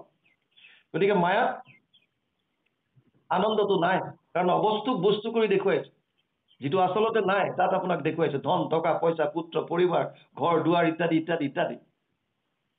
আপোনালোকে জানে মই SSBত আছিলো, এছিষ্টেণ্ট কমাণ্ডেণ্ট হিচাপে ৰিটায়াৰ হৈছো। ৰিটায়াৰ মানে মই ভলণ্টিয়াৰ ল'লো, গুৰুজনাৰ একশৰণ হৰিনাম ধৰ্ম প্ৰচাৰ যিমান পাৰোঁ কৰিবৰ কাৰণে। প্ৰভু ভগৱন্তৰ আমাক আদেশ কৰাৰ নিচিনা লাগিল, গতিকে আমি চাকৰি বাদ দি ওলাই আহিছিলো। জয়ছলমাৰত যেতিয়া আছিলো, তেতিয়া 1995 পৰা 2001লৈকে আছিলো মই। অতি গৰম তাত, আপোনালোক যিসকলে গৈছে গম পাব, মৰুভূমি। জয়ছলমাৰত যেতিয়া আমি এনেকে চাই দিওঁ, দূৰ দূৰলৈকে আপুনি একো দেখা নাপায়, কেৱল বালি আৰু বালি আৰু শিল কিছুমান থাকে মাজে মাজে। আৰু যেতিয়া জেঠমহীয়া প্ৰখৰ ৰ'দ যেতিয়া হয়, তেতিয়া আমি থাকোঁতে 52 ডিগ্ৰী চেলচিয়াছলৈকে মই নিজে ৰেকৰ্ড কৰিছিলো, 52 ডিগ্ৰী হৈছিল। তেতিয়া সেই গৰমত যেতিয়া দূৰলৈ দেখো, তাত এনেকুৱা লাগে যেন পানীৰ এটা আভাস দেখা পায়, ৰদৰ দৰে লাগে। আপুনি কাষ চাপি যদি গৈ থাকে, পানীখিনি পিছলৈ গৈ থাকিব। আমাৰ ইয়াতো যেতিয়া আলকটৰা দিয়া ৰাস্তাত যদি খুব ৰ'দত, প্ৰখৰ ৰ'দত আপুনি চিধা ৰাস্তা এটাত যদি দূৰলৈ যদি চায়, তেতিয়াও তাত আপুনি পানীৰ আভাস দেখা পাব। আচলতে পানী নহয়, ইয়াক মৰীচিকা বুলি কোৱা হয়। যিটো দেখুৱাইছে আচলতে নাই, অবস্তুক বস্তু কৰি দেখুৱাইছে। মায়া বস্তুটো তেনেকুৱা, যিটো নাই সেই বস্তুটোত আমাক আনন্দ আছে বুলি দেখুৱাইছে, আৰু তাৰ কাৰণে আমি আনন্দ পাবৰ কাৰণে সেইফালে মায়াৰ সংসাৰত ডুব গৈ আছো। আমি ধৰ্ম যেতিয়া কথা পাতো, তেতিয়া ধৰ্মৰ মাজত থাকো, কিন্তু তাৰ পৰা ওলাই অহাৰ লগে লগে মায়াৰ সাগৰত ডুব যাওঁ। ইয়াৰ পৰা পৰিত্ৰাণ কেনেকৈ পাব পাৰিব? ভগৱান কৃষ্ণই অৰ্জুনক কৈছে, দেবহি আস গুণময়ী মম মায়া দুৰত্তয়া মামেব য়ে প্ৰপদ্যন্তে মায়ামেতাম তৰন্তি তে। 7ম অধ্যায় 14 নম্বৰ শ্লোক গীতা। হে অৰ্জুন, মোৰ মায়া অতি ভয়ানক, অতি দুষ্টৰ, ইয়াৰ পৰা পৰিত্ৰাণ সেইসকলকেহে পাব পাৰিব যিসকলে কেৱল মাত্ৰ মোৰ চৰণত আশ্ৰয় লৈছে, কেৱল মাত্ৰ মোৰ শৰণ লৈছে। মাম এইব শব্দটোৱে কেৱল বুজায়, কেৱল মাত্ৰ মোত যোনে শৰণ লয়। গতিকে মায়াৰ পৰা পৰিত্ৰাণ পাবৰ কাৰণে আমি কৃষ্ণত শৰণ ল'ব লাগিব। আচ্ছা, যদি মায়াৰ মাজত যদি সুখটো আমি বিচৰা আনন্দটো যদি নাই, আমি ভাবো যে আমিতো আনন্দ পাওঁ, আপুনি খাবলৈ বিচৰা বস্তুটো পাই গ'লে আপুনিতো সুখ পায়। আপুনি ধন টকা পইচা বিচাৰি আছে, যদি আপুনি পাই যায় আপোনাৰ মনততো আনন্দ লাগে। আপোনালোকে ভাবিব পাৰে সেইবিলাকতো আমি সুখ পাইছো, নতুনকে বিয়া কৰাইছে, পত্নী আহিছে, সুখ পাইছে, কিন্তু কিমান দিনৰ কাৰণে? আপোনাৰ এতিয়া বৰ্তমান কোনোবাই 40-50 কিলোমিটাৰ ড্ৰাইভ কৰি গৈ ধাবাত ভোজন কৰিবলৈ যায়, ডিনাৰ কৰে, লাঞ্চ কৰে, কিমান সময় থাকে সেইটো তৃপ্তি? মুখৰলৈ নিনিয়াকে হাতত থকা বা হাতত থাকোতেও নাপায় বা উদৰলৈ গুচি গ'লেও নাপায়, কেৱল জিভাৰ মাজত যিকণ সময়ত আমি সেই পাগুলি থাকো সেইকণ সময়তে এই ভোজনৰ তৃপ্তিটো থাকে। তেনেকৈ আপুনি যিমান বস্তু সংসাৰত বিচাৰিছে তাৰ পৰা ক্ষণিক সুখ আপুনি পাব পাৰিব, কিন্তু ই চিৰস্থায়ী নহয়। আৰু আপোনাক চিৰস্থায়ী আনন্দ লাগে, সনাতন নিত্য। কিয় লাগে?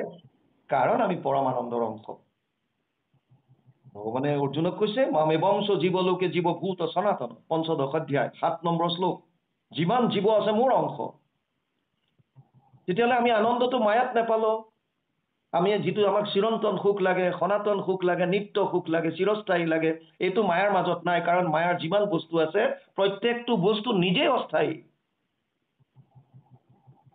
আপুনি বাকীবিলাক বাদেই দিয়ক, দেৱ দেৱতাকে ইত্যাদি কৰি ব্ৰহ্মা পৰ্যন্ত অস্থায়ী। যেবে এক শত হুৱে বৰিষ ব্ৰহ্মাৰ, ব্ৰহ্মাকো কৰন্ত তেবে ঈশ্বৰে সংহাৰ। ব্ৰহ্মাও হাত সাৰি যাব পৰা নাই মায়াৰ পৰা।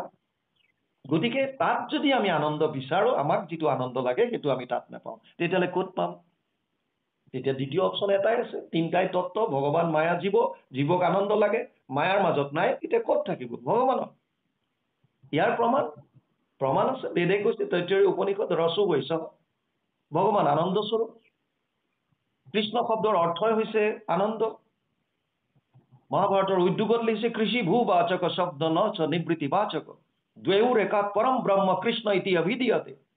গুৰুজনাই অনুবাদ কৰিছে, কৃষ হেন শব্দ এইটো পৃথিৱীবাচক ভৈলা ন আনন্দত প্ৰৱৰ্তয়, দুইৰো এক পদ মিলি পৰম ব্ৰহ্ম ৰূপ কৃষ্ণ নাম আনন্দক মাত্ৰ কৈ।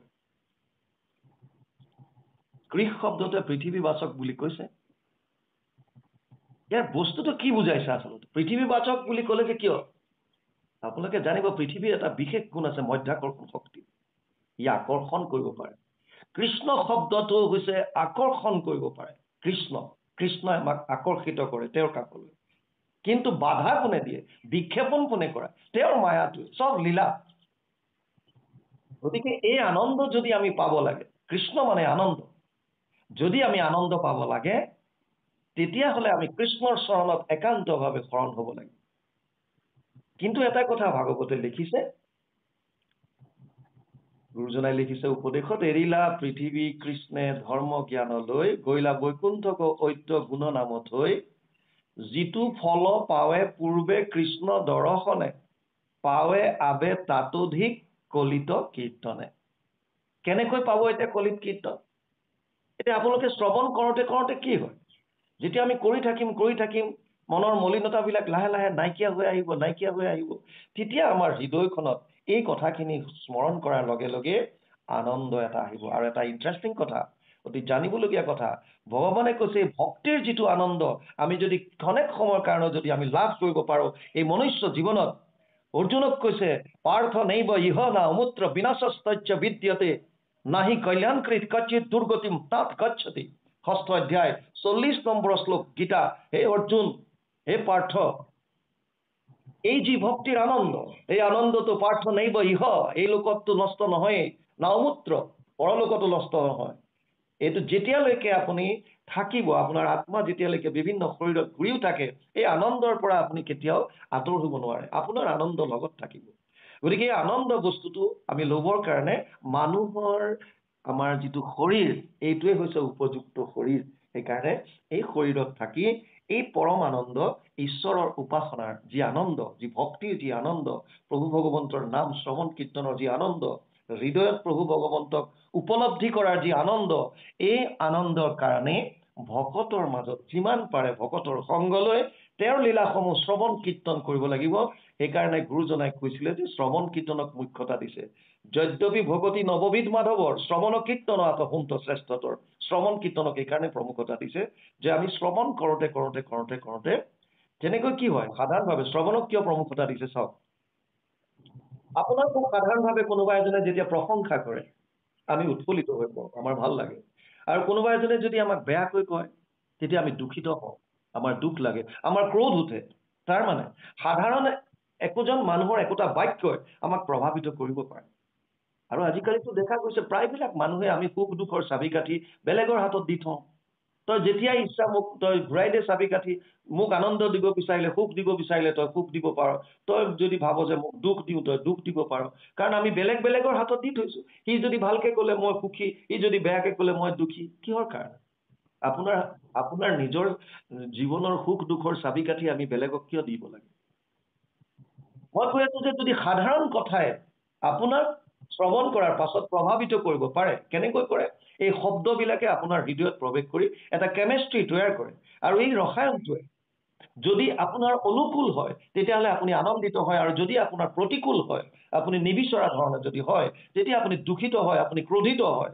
সাধাৰণ শব্দই যদি আপোনাক ক্ৰিয়া কৰিব পাৰে তেতিয়াহ'লে য'ত ভগৱান কৃষ্ণই বাংময় মূৰ্তি হিচাপে কৈছে, ভাগৱতত আছে, বিষ্ণু বৈষ্ণৱৰ কথাত বিৰাজমান হৈ আছে, তেনে বাংময় মূৰ্তি প্ৰত্যক্ষ বৰ্ততে হৰি সেৱাত শ্ৰৱণাত পথত দৰ্শনাত পাপনাশিনী।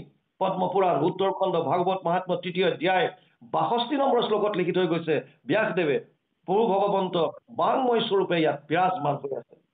গতিকে সেই শব্দবিলাক, কৃষ্ণৰ শব্দবিলাক, বিষ্ণু বৈষ্ণৱৰ শব্দবিলাক যেতিয়া আমাৰ কৰ্ণপথে ভিতৰলৈ যাব, তেতিয়া মহাপুৰুষ মাধৱদেৱে, আমি অকণমান আগত কৈ আহিছিলো, কৰ্ণপথে ভকতৰ ইয়াত প্ৰৱেশী হৰি দুৰ্বাসনা হৰে সমস্তই জলৰ যতেক মল যেহেন শৰৎকালে স্বভাৱতে নিৰ্মল কৰি দিব। আৰু যেতিয়া আপোনাৰ হৃদয়ৰ পৰা কলুষতা যাব, তেতিয়া যিজন পৰমাত্মা আপোনাৰ হৃদয়তে আছে, দ্বা সুপৰ্ণা সয়োজা সখায়া সমানম বৃক্ষম পৰিসজীৱা যতে ত্বয়ুৰণ্যম পিপলাদ স্বাদস্তি স্নানম অন্য অভিষাক্ষিতি। শ্বেত চতুৰ উপনিষদ ৪ৰ্থ অধ্যায় ৬ নম্বৰ শ্লোক। অনুবাদ: এক বৃক্ষে দুই পক্ষী ৰূপে দুইকো সম দেখি, দুইৰো দুই সখা নিৰন্তৰ, এক বৃক্ষে ফল খায় তবুনিতে শুকাই যায়, নাখায় যিটো সিটো গুণে বৰ। সেহি তুমি পৰমাত্মা জীৱৰ লগত আছা, কৰ্মফল নকৰা ভোজন। জীৱাত্মাও আছে তাতে মায়া অহংকাৰ মতে, কৰ্মফল ভুঞ্জে সৰ্বক্ষণ। আমাৰ লগতে আছে ভগৱান, শাস্ত্ৰই কৈ আছে।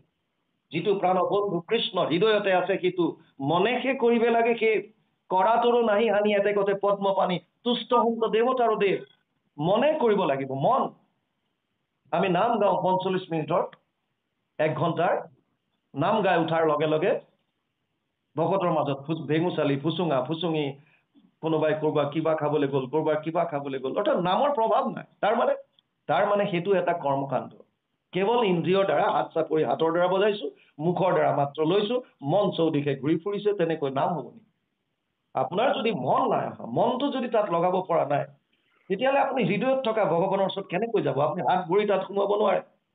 হৃদয়লৈ ঢুকি পোৱা বস্তু এটাই দিছে, সেইটো হৈছে মন বা বুদ্ধি। মন বুদ্ধিৰ দ্বাৰা আপোনাৰ ভিতৰত থকা ঈশ্বৰক আপুনি লগ পাব পাৰিব।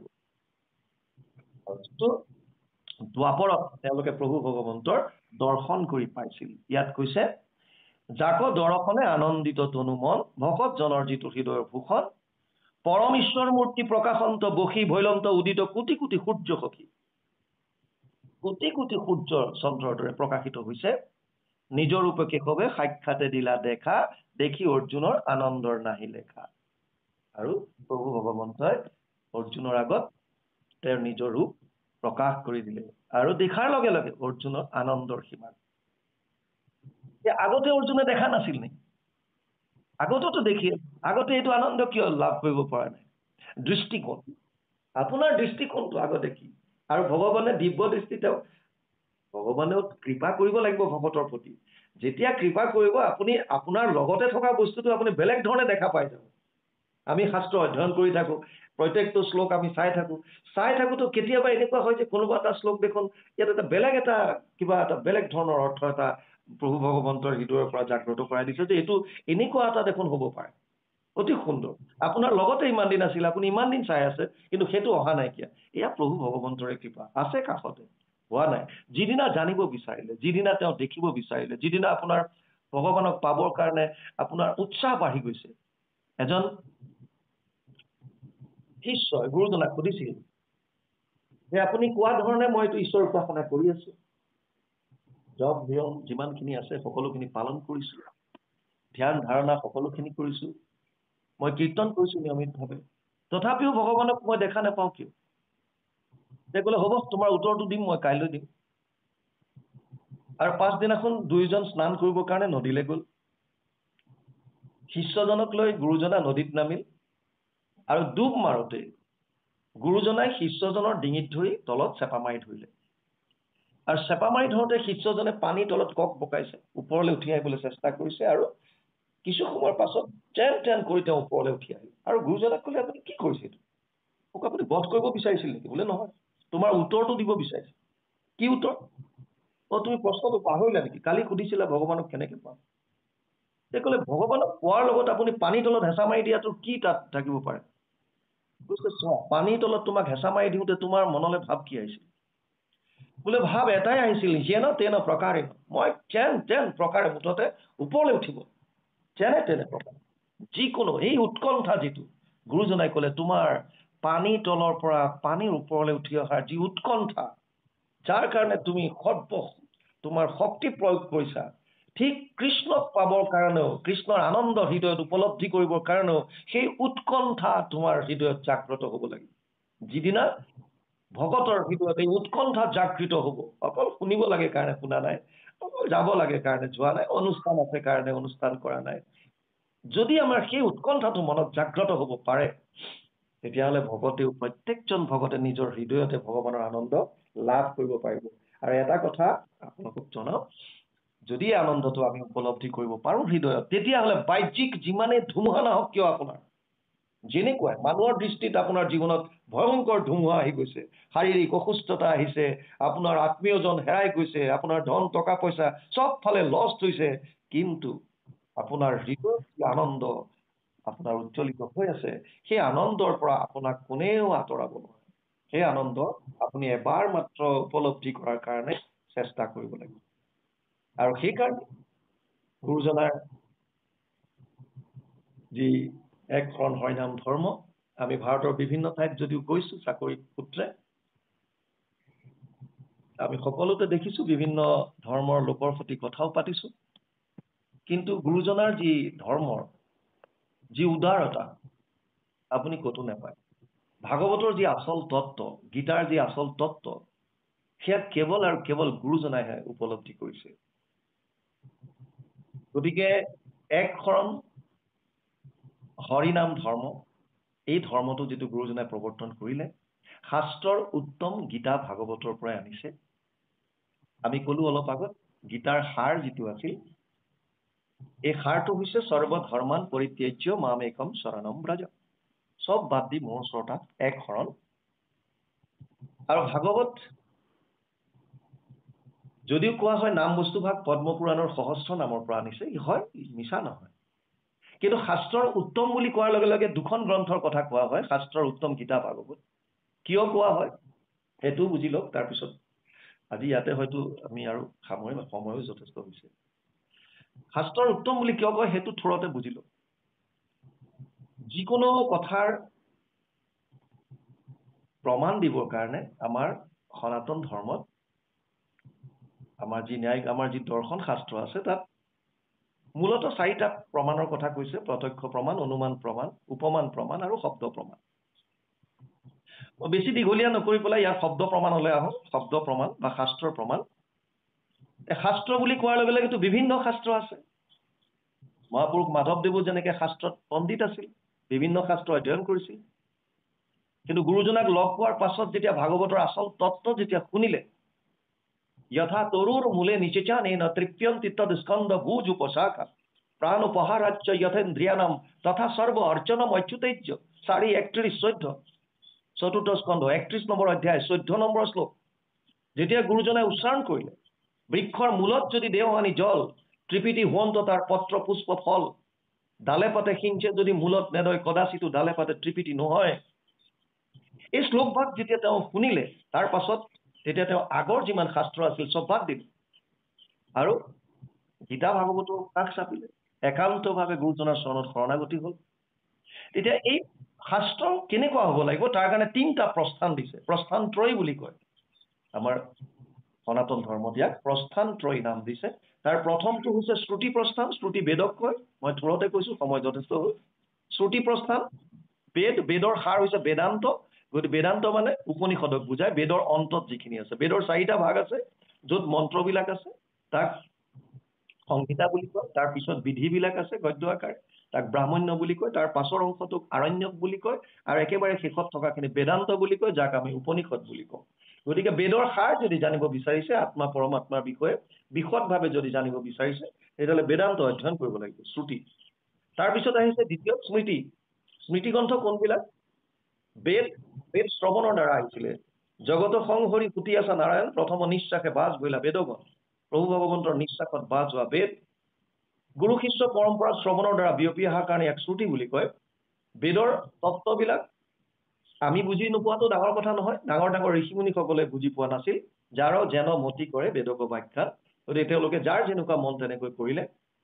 আৰু সাধাৰণ মানুহে এই বেদৰ তত্ত্ববিলাক বুজিব নোৱাৰিব বুলি ভাবিয়েই মহান মনীষীসকলে, দূৰদৰ্শী যিসকল আছিল, তেওঁলোকে বেদৰ ওপৰতে ভিত্তি কৰি কিছুমান কাহিনী আকাৰ লৈ পেলাই মানুহক বুজাবৰ কাৰণে তেওঁলোকৰ স্মৃতি শক্তিৰ দ্বাৰা আন কিছুমান গ্ৰন্থ ৰচনা কৰিলে। সেয়াক স্মৃতি গ্ৰন্থ বুলি কোৱা হয়। তাৰে এখন হৈছে মহাভাৰত। মহাভাৰতৰে ভীষ্ম পৰ্বৰ 18টা পৰ্বৰ ভিতৰত এটা আছে ভীষ্ম পৰ্ব।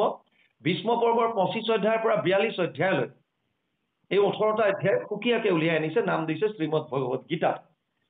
গতিকে গীতা শাস্ত্ৰখন স্মৃতি প্ৰস্থানৰ মূল গ্ৰন্থ হিচাপে ৰাখিলে। শ্ৰুতি প্ৰস্থান বেদান্ত, স্মৃতি প্ৰস্থান গীতা। আমি যেতিয়া শ্ৰুতি পঢ়ো, উপনিষদ পঢ়ো, তাত কেতিয়াবা কেতিয়াবা খেলি মেলি লাগে। ক'ৰবাত হয়তো ইন্দ্ৰক প্ৰাধান্য দিলে, ক'ৰবাত বৰুণক আত্মাৰ লগত ৰিজাই দিলে, ক'ৰবাত কিবা কৰিলে। কিহৰ কাৰণে, কেনেকৈ, কি হৈছে, তাৰ জাজমেণ্ট বা ন্যায় দিবৰ কাৰণে ব্যাসদেৱে 555টা সূত্ৰৰ আন এখন গ্ৰন্থ লিখিলে। সেইখনক নাম দিছে ব্ৰহ্মসূত্ৰ। ন্যায় প্ৰস্থানত ৰাখিলে এতিয়া ব্ৰহ্মসূত্ৰ। এতিয়া আচল তত্ত্বটো বুজো, গুৰুজনাই কিমান কিমান সুন্দৰভাৱে আৰু দূৰদৰ্শিতাৰে আমাক এখন হৰিনাম ধৰ্ম দিছে, যিটো সনাতন ধৰ্মৰ মূল ভেটিৰ ওপৰত নিহিত হৈ আছে। চাওক কেনেকৈ। এতিয়া প্ৰথম আহিছে শ্ৰুতি প্ৰস্থান। শ্ৰুতি প্ৰস্থান হৈছে বেদান্ত। যিজন ব্যাসদেৱে বেদৰ বিস্তাৰ কৰিছে সেইজনেই লিখিছে ভাগৱতত, সৰ্ব বেদান্ত সাৰম হি শ্ৰী ভাগৱতম ইষ্যতে য়স্য ৰসামৃত তৃপ্তস্য নানান্যত্ৰ ৰতি ক্বচিত। 12, 13, 15 দ্বাদশ স্কন্ধ 3য় অধ্যায় 15 নম্বৰ শ্লোক ভাগৱত অনুবাদ কৰিছে মহাপুৰুষ মাধৱদেৱে। তেওঁৰ অনবদ্য গ্ৰন্থ ঘোষাত 18 নম্বৰ পদ জোকা। সমস্ত বেদান্ত সাৰ মহাভাগৱত শাস্ত্ৰ, ইহাৰ অমৃত ৰস পায় পৰম সন্তোষে পান কৰিলে যিজনে তাৰ অন্যত্ৰ ৰসত ৰতি নাই। তাৰমানে শ্ৰুতি প্ৰস্থান যদি বেদান্ত হয়, বেদান্তৰ সাৰ হৈছে ভাগৱত। আমি কোৱা নাই, ব্যাসদেৱে নিজে লিখিছে। তাৰমানে আমি ভাগৱত আমাৰ শ্ৰুতি প্ৰস্থানৰ মূল গ্ৰন্থ ভাগৱত। স্মৃতি প্ৰস্থান গীতা, ইয়াত ক'বলগীয়া ন্যায় প্ৰস্থান হৈছে ব্ৰহ্মসূত্ৰ। যিজন ব্যাসদেৱে ব্ৰহ্মসূত্ৰ লিখিছে সেইজনে গৰুড় পুৰাণত লিখিছে, কি লিখিছে? অৰ্থয়ম ব্ৰহ্মসূত্ৰানাম সৰ্ব উপনিষদমতা।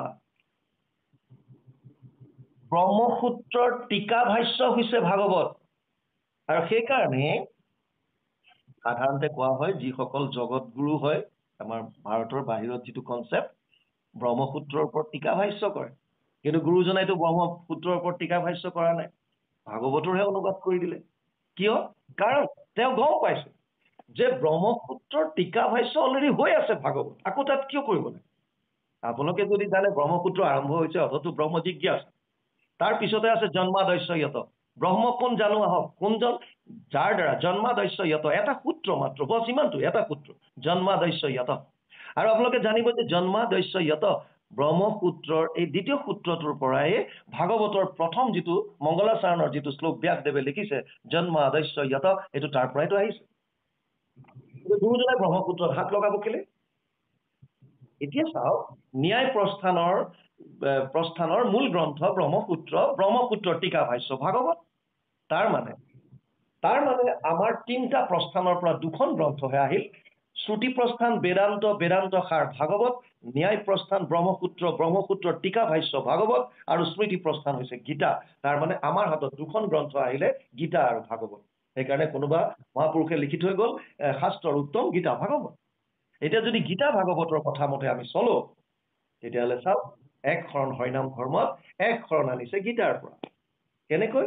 সৰ্বধৰ্মান পৰিত্যাজ্য মাম একম শৰণম ব্ৰজ। 8শ অধ্যায় 66 নম্বৰ শ্লোকৰ পৰা শৰণ আহিল। আৰু ভাগৱত যদি শাস্ত্ৰৰ উত্তম হয়, যদিও আমি কৈছো যে নাম বস্তুটো সহস্ৰ নামৰ পৰা আহিছে, কিন্তু ভাগৱত শাস্ত্ৰৰ উত্তম হিচাপে ভাগৱতে কি কৈছে?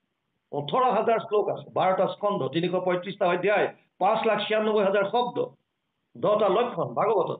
শেষৰ শ্লোকটোত কৈছে, 18,000ৰ শেষৰ শ্লোকটোত কৈছে, নাম সংকীৰ্তনম যস্য সৰ্ব পাপ প্ৰণাশনম প্ৰণাম দুঃখ সমানাত্ম নমামি হৰিম পৰম। নাম সংকীৰ্তনৰ দ্বাৰা আমি সমস্ত পাপৰ পৰা পৰিত্ৰাণ পাব পাৰোঁ।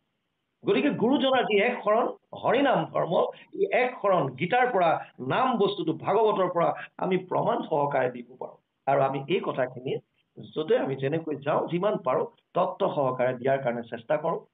আজি 1-2 বছৰ আগত গুজৰাটলৈ আমাক নিমন্ত্ৰণ দিছিল।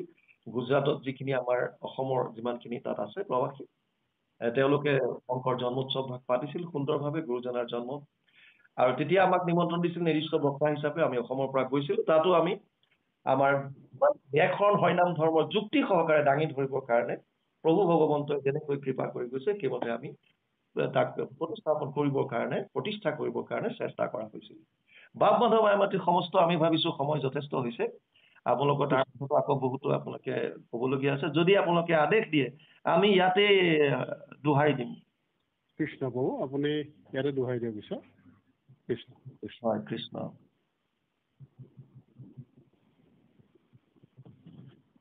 এরা প্রতি প্রফুল্লিত মুখ ভৈলাদ জয় পরম প্রেমতয়াতি দ্রবিল হৃদয়। এরাম দুনাই কি কবে শিহরে শরীর সঘনে নিগরে দুয়ো নয়ন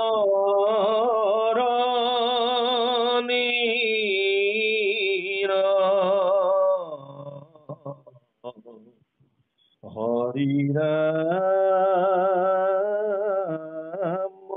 রাম জয় রাম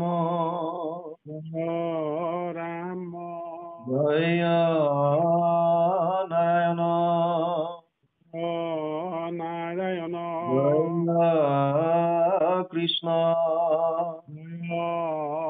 কৃষ্ণ। জয় জগৎ গুৰু শ্ৰীমন্ত শঙ্কৰ। জয় জগৎ গুৰু Srimanta Krishna Krishna Hari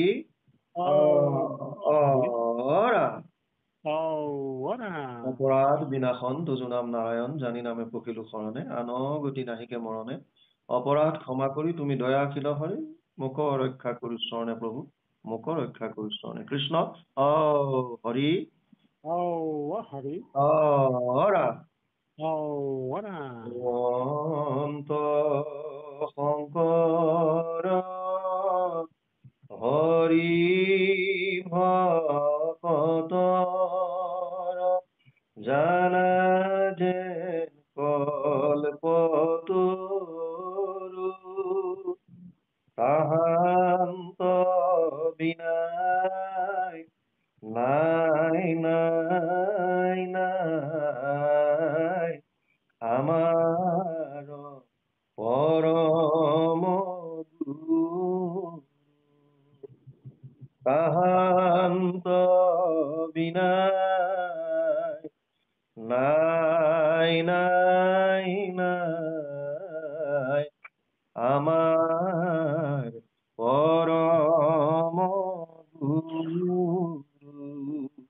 Krishna Krishna Hari Oh, Hari. Ram Oh, Ram.